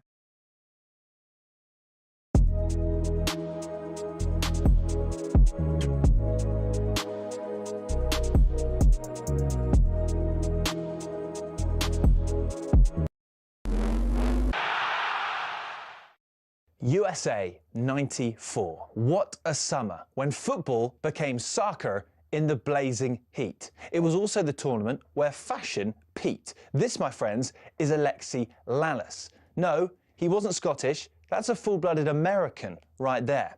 But in all seriousness, forget the hair. Look at the jersey. Dreamy 90s clobber. And it was everywhere. That's the legend that's Georgie Hagi of Romania, OVS, Brazilian shot stopper, Taffarel, and a Dutch guy. I mean, this was the period we were getting top quality in the Premier League too, but the national team designers raised the level even higher. The pitch was their catwalk as we got Germany, Bolivia, Sweden absolutely rocking it. The kind of kit we're shelling out for on retro sites to this day. And Spain, another beauty. 10 points if you recognise that guy. Of course, this was America, so the cheerleaders didn't want to be outdone. But in the end, two of the less is more designs made it to the final. And when Baggio blazed over, Dunga got the honours. The entire summer was an explosion of colour that would have broken Instagram. Sorry, just trying to get that Larson one off eBay. 70 quid. Bargain.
The So Good moment of the day on talkSPORT with Meantime. talkSPORT have teamed up with Meantime to create So Good lager for the World Cup. Available now at all O'Neill's pubs and some of the best sports bars in the UK. 18 plus, always drink responsibly.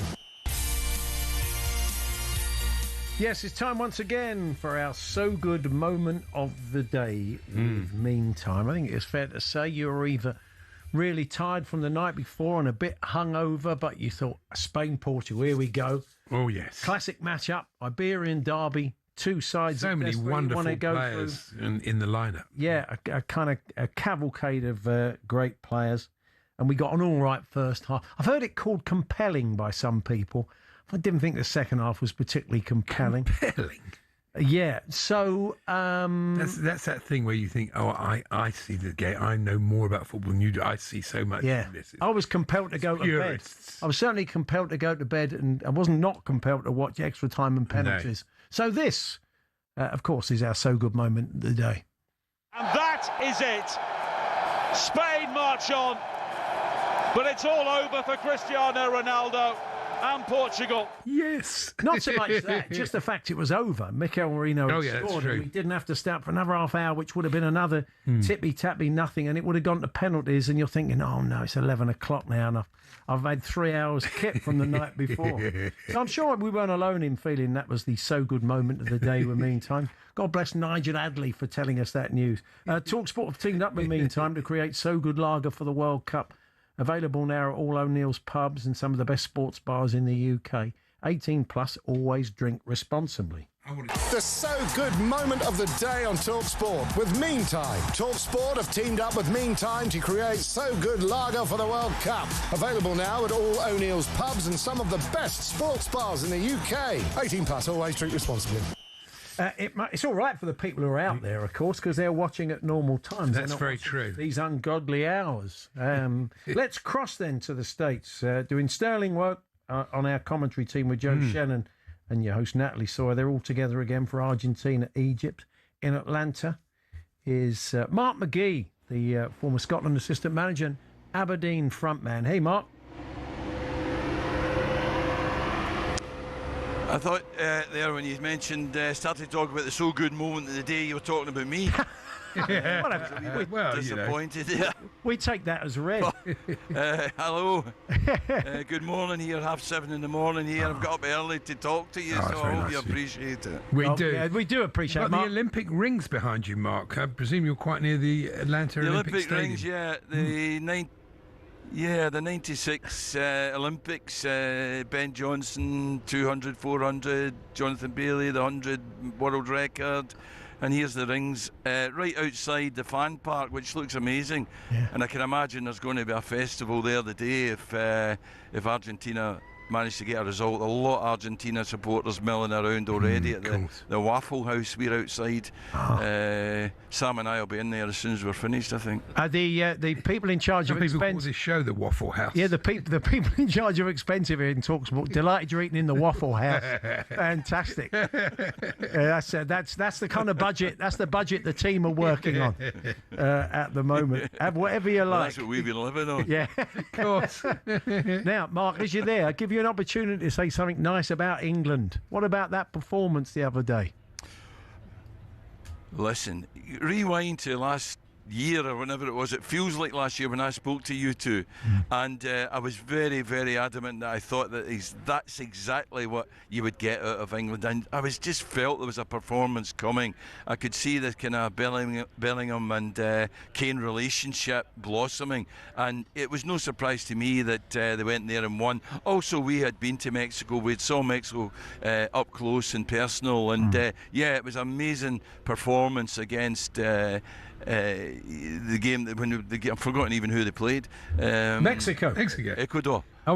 Sorry. Right. Okay. No, who did Mexico play? They beat Ecuador. They beat Ecuador. Yeah, it's like that. Yeah, they beat Ecuador. And they beat them well, but they always looked to me as if they were gettable by England.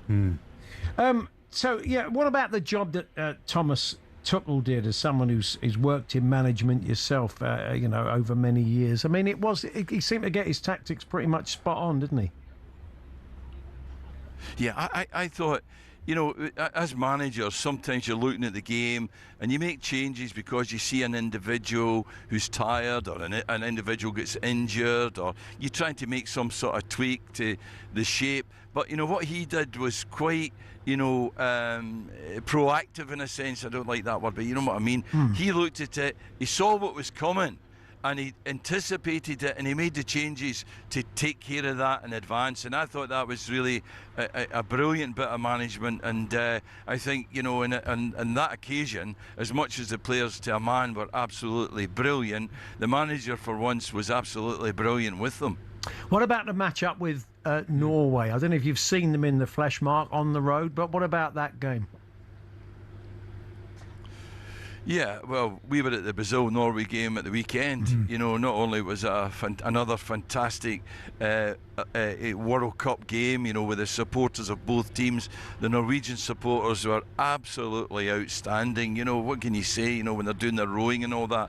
But as a team, they were also absolutely brilliant. And as much as, you know, Erling Haaland got the headlines, and deservedly so, with his 2 goals, which were just outstanding, the team themselves were brilliant, you know, and really destroyed Brazil, you know. So whoever, you know, you got to take them seriously. They are contenders, I have no doubt about that. But what I would say is that, you know, the main threat from them is Haaland. And if you can take care of him, then they don't have a lot else in terms of scoring goals. How do you take care of him then, Mark?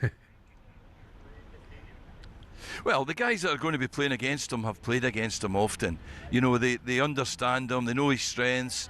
They of course will be playing against a guy, even though they have played against him often, who is at the top of his form. His confidence is through the roof. You know, when I was watching him during the game, you know, when the ball was with the goalkeeper, he was shouting back at the goalkeeper to get it up to him, and they were hitting long balls. The 2 wingers went wide and dragged the full-backs out, which left him 2v1, and he was just absolutely battering the 2 centre halves. So they have to be prepared for a physical battle, but they also have to be prepared to think about it, think about a strategy to take care of them, to keep them further up the park, to not allow them to push them back onto the edge of their own box, which he was doing against Brazil, you know. So I think Thomas Tuchel will give him the benefit, and will give the experienced defenders the benefit to think that they'll have a strategy to deal with them that was better than Brazil were able to do. I wonder if they're going to sit back, or are they going to take it to England? I wonder how they'll approach the game. It'll be fascinating to see, I think. Well, I think what they will do is they're confident in possession. They work the ball from side to side, they move the ball quickly, and then what they do when they've sucked you in a wee bit, they hit Haaland, and they either hit him to his feet, or they hit a 50-50 at him. You know, they hit an extra set at him, and he's able to somehow get a touch in it, and at the same time, you know, at times get it down. And against 2 players, he was still bullying them, he was still out muscling them, and still coming out with the ball and bringing other people into play, or almost getting through. And then of course we talked a lot about the fact that he needed crosses, and eventually the first goal comes from a cross. So the more crosses they can stop, and I think that's got to be a major part of their strategies, to stop crosses into him, because as soon as they got a decent cross in, he scored a goal. So first and foremost, I think, you know, defending crosses, or preventing crosses more than defending them, is going to be really critical. You've got a couple of decent players to watch tonight, haven't you? Salah and Messi. Who do you feel is going to come out on top? Well, you know, as a Brighton Hove Albion season ticket holder, I've seen Salah. You know, I've seen a lot of him. I've not seen Messi in the flesh, so I'm so excited about that. We all are. You know, we're all excited about seeing Messi. At the moment, I think obviously Argentina, I think, are a better team than Egypt, and I expect them to come through. And on the back of that, I expect Messi to be the star again. I mean, he is just incredible. I mean, the metrics that we were told the other day about the fact that he runs, you know, 6 kilometres or something like that, and 64% of that he's actually walking. Yes. And other players are running 12 kilometres, and yet he finishes top goal scorer everywhere he goes. It's just incredible. So I can't wait to see how he looks and how he does. Yeah, it's Now- fascinating to watch. And Yeah. we had this theory on the show that he has a dog that he walks onto the pitch. Yeah. And he just sort of stands there, and the dog gets a bit bored if he doesn't get involved, and then suddenly he'll burst into life. Yeah, that's right. We can't see the imaginary dog that he's walking, but look, he's still a very effective player. So now we're going to let you get into the waffle. He's a genius. Yeah, Oh, no, he is, Let absolutely. you get into the Waffle House. You're down south, so biscuits and gravy could be the order of the day. As a Glaswegian, you're used to quality cuisine, so what about the biscuits and gravy, Mark?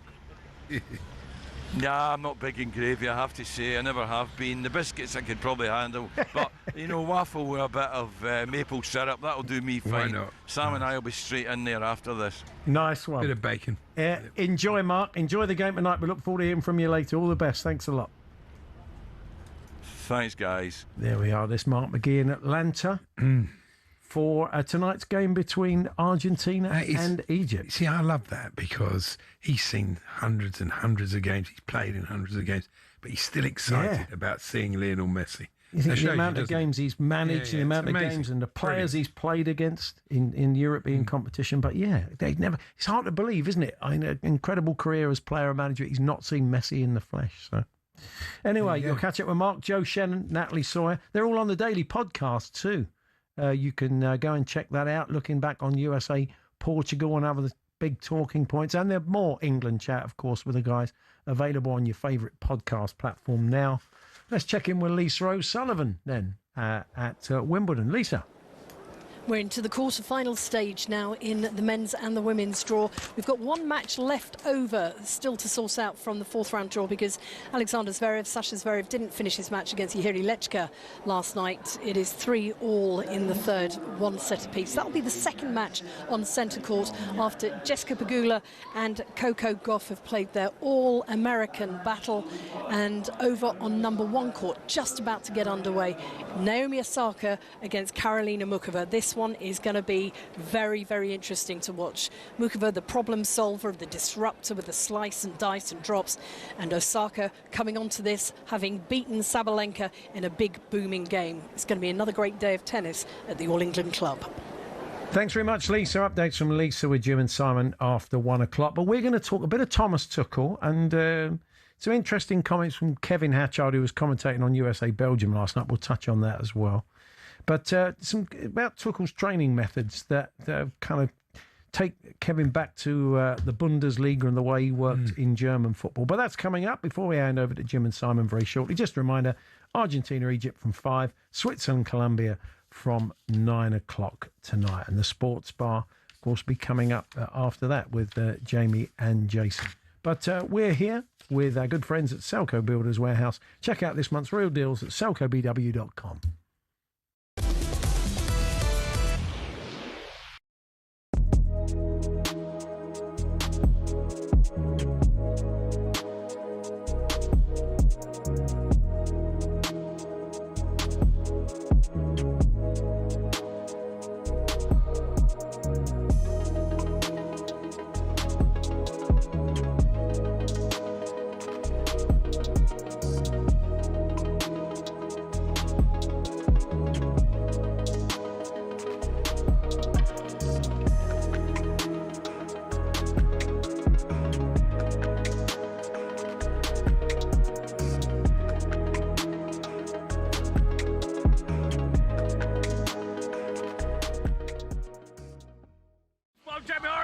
Jason Conde! Has anyone seen Mexico? Can you hear me, Mexico? Yo, Mexico, hey!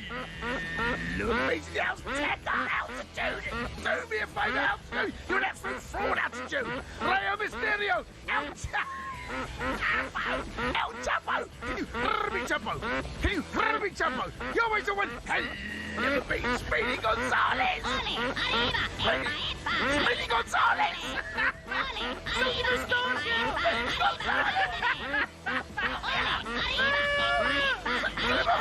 Can you hear me, hey? You're doing hell of a bean chicorito taco! Do me a favor! Marichi man! Can you hear me, Marichi man? You're doing hell of sombreros! Sombreros! Sombreros, you always do a hell of a big guacamole. Oh, guacamole's getting to your failure. Tequila, can you give me tequila? You always do one hell of a beating. Pinatas, salsa, Cancun, maracas. Maracas. Maracas, can you hear me, Maracas? You always do one hell of a beating, Peters. Burritos, jalapenos, Mexico beer, you always do one hell of a beating. Tortilla, nachos, can you hear me, Mexico? You always do one hell of a beating. England were victorious at the Azteca. Wow, what a game. We dug deep and we got it done. Heroic performances all over the park. We are in to the quarterfinals. How good was Jude Bellingham? What a performance. Is that the best? Get ready to get that winning feeling with talkSPORT Win. This summer, talkSPORT is bringing you live and official coverage of every game of the FIFA World Cup 2026. And to celebrate, we're giving away £26,000 guaranteed. Go to win.talksport.com to enter now, and you could win 26 grand in your hand, tax-free. Enter now, and you could be the next to get that winning feeling, courtesy of talkSPORT Win. Find out how to enter now at win.talksport.com.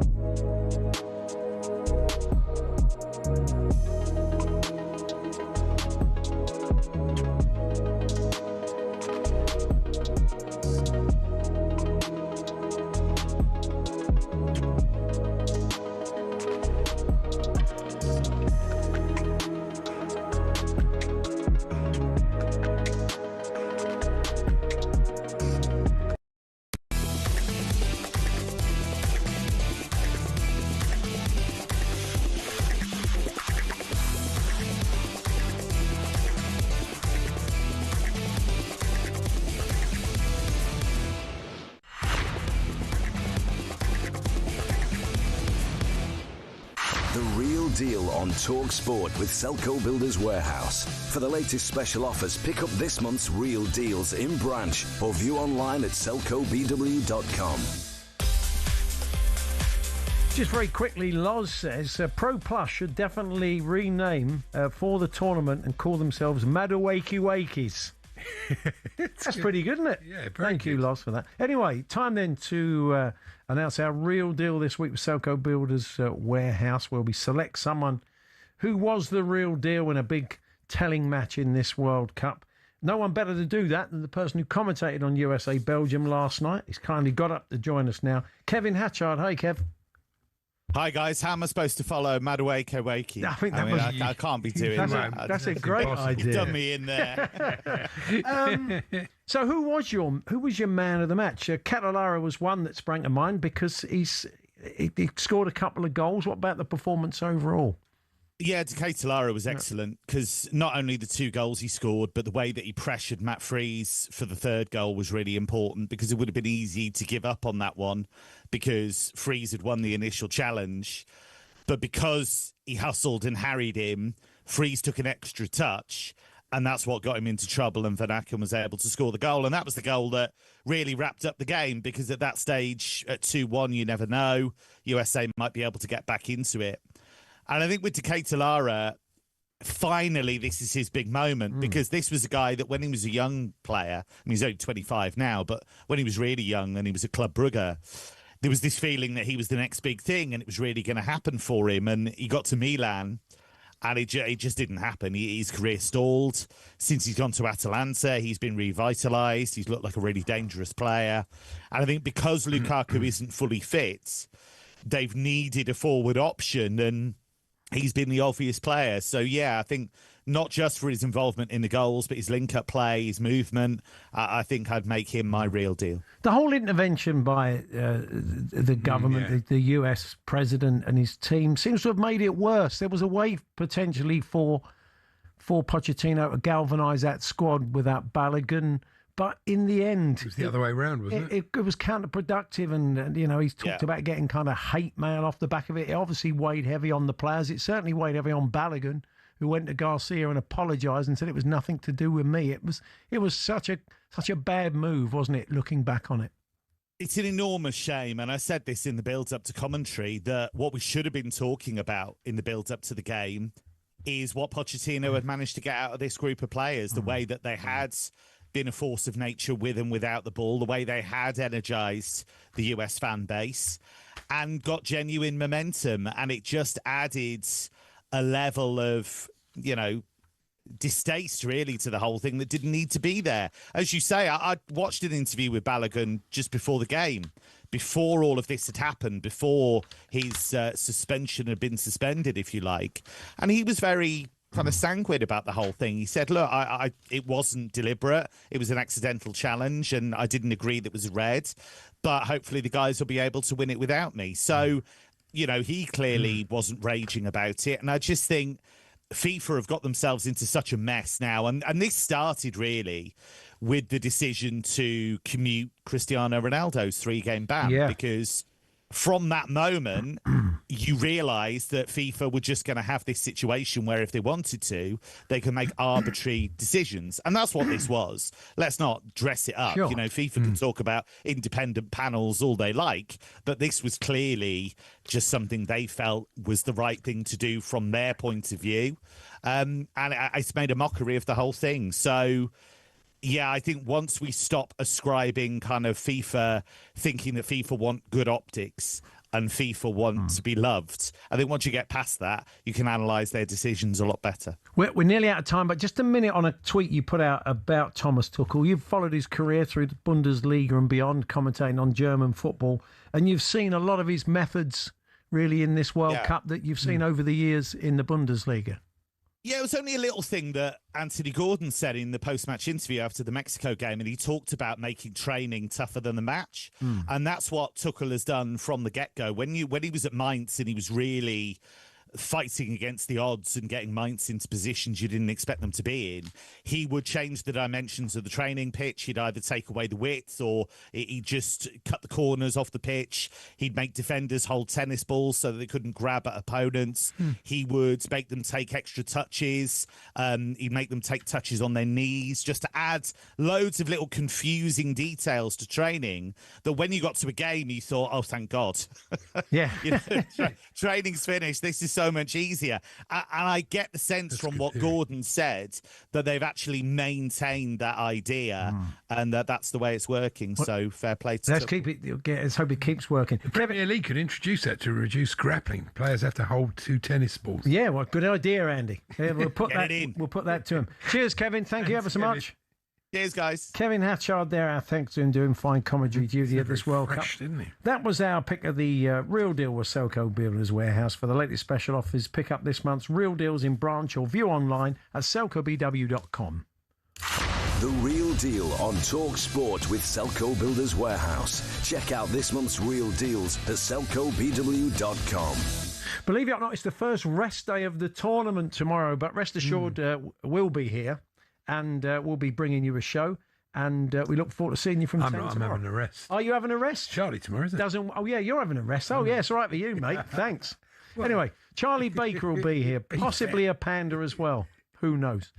Coming up next, though, it's Jim White and Simon Jordan, and we'll see you tomorrow morning.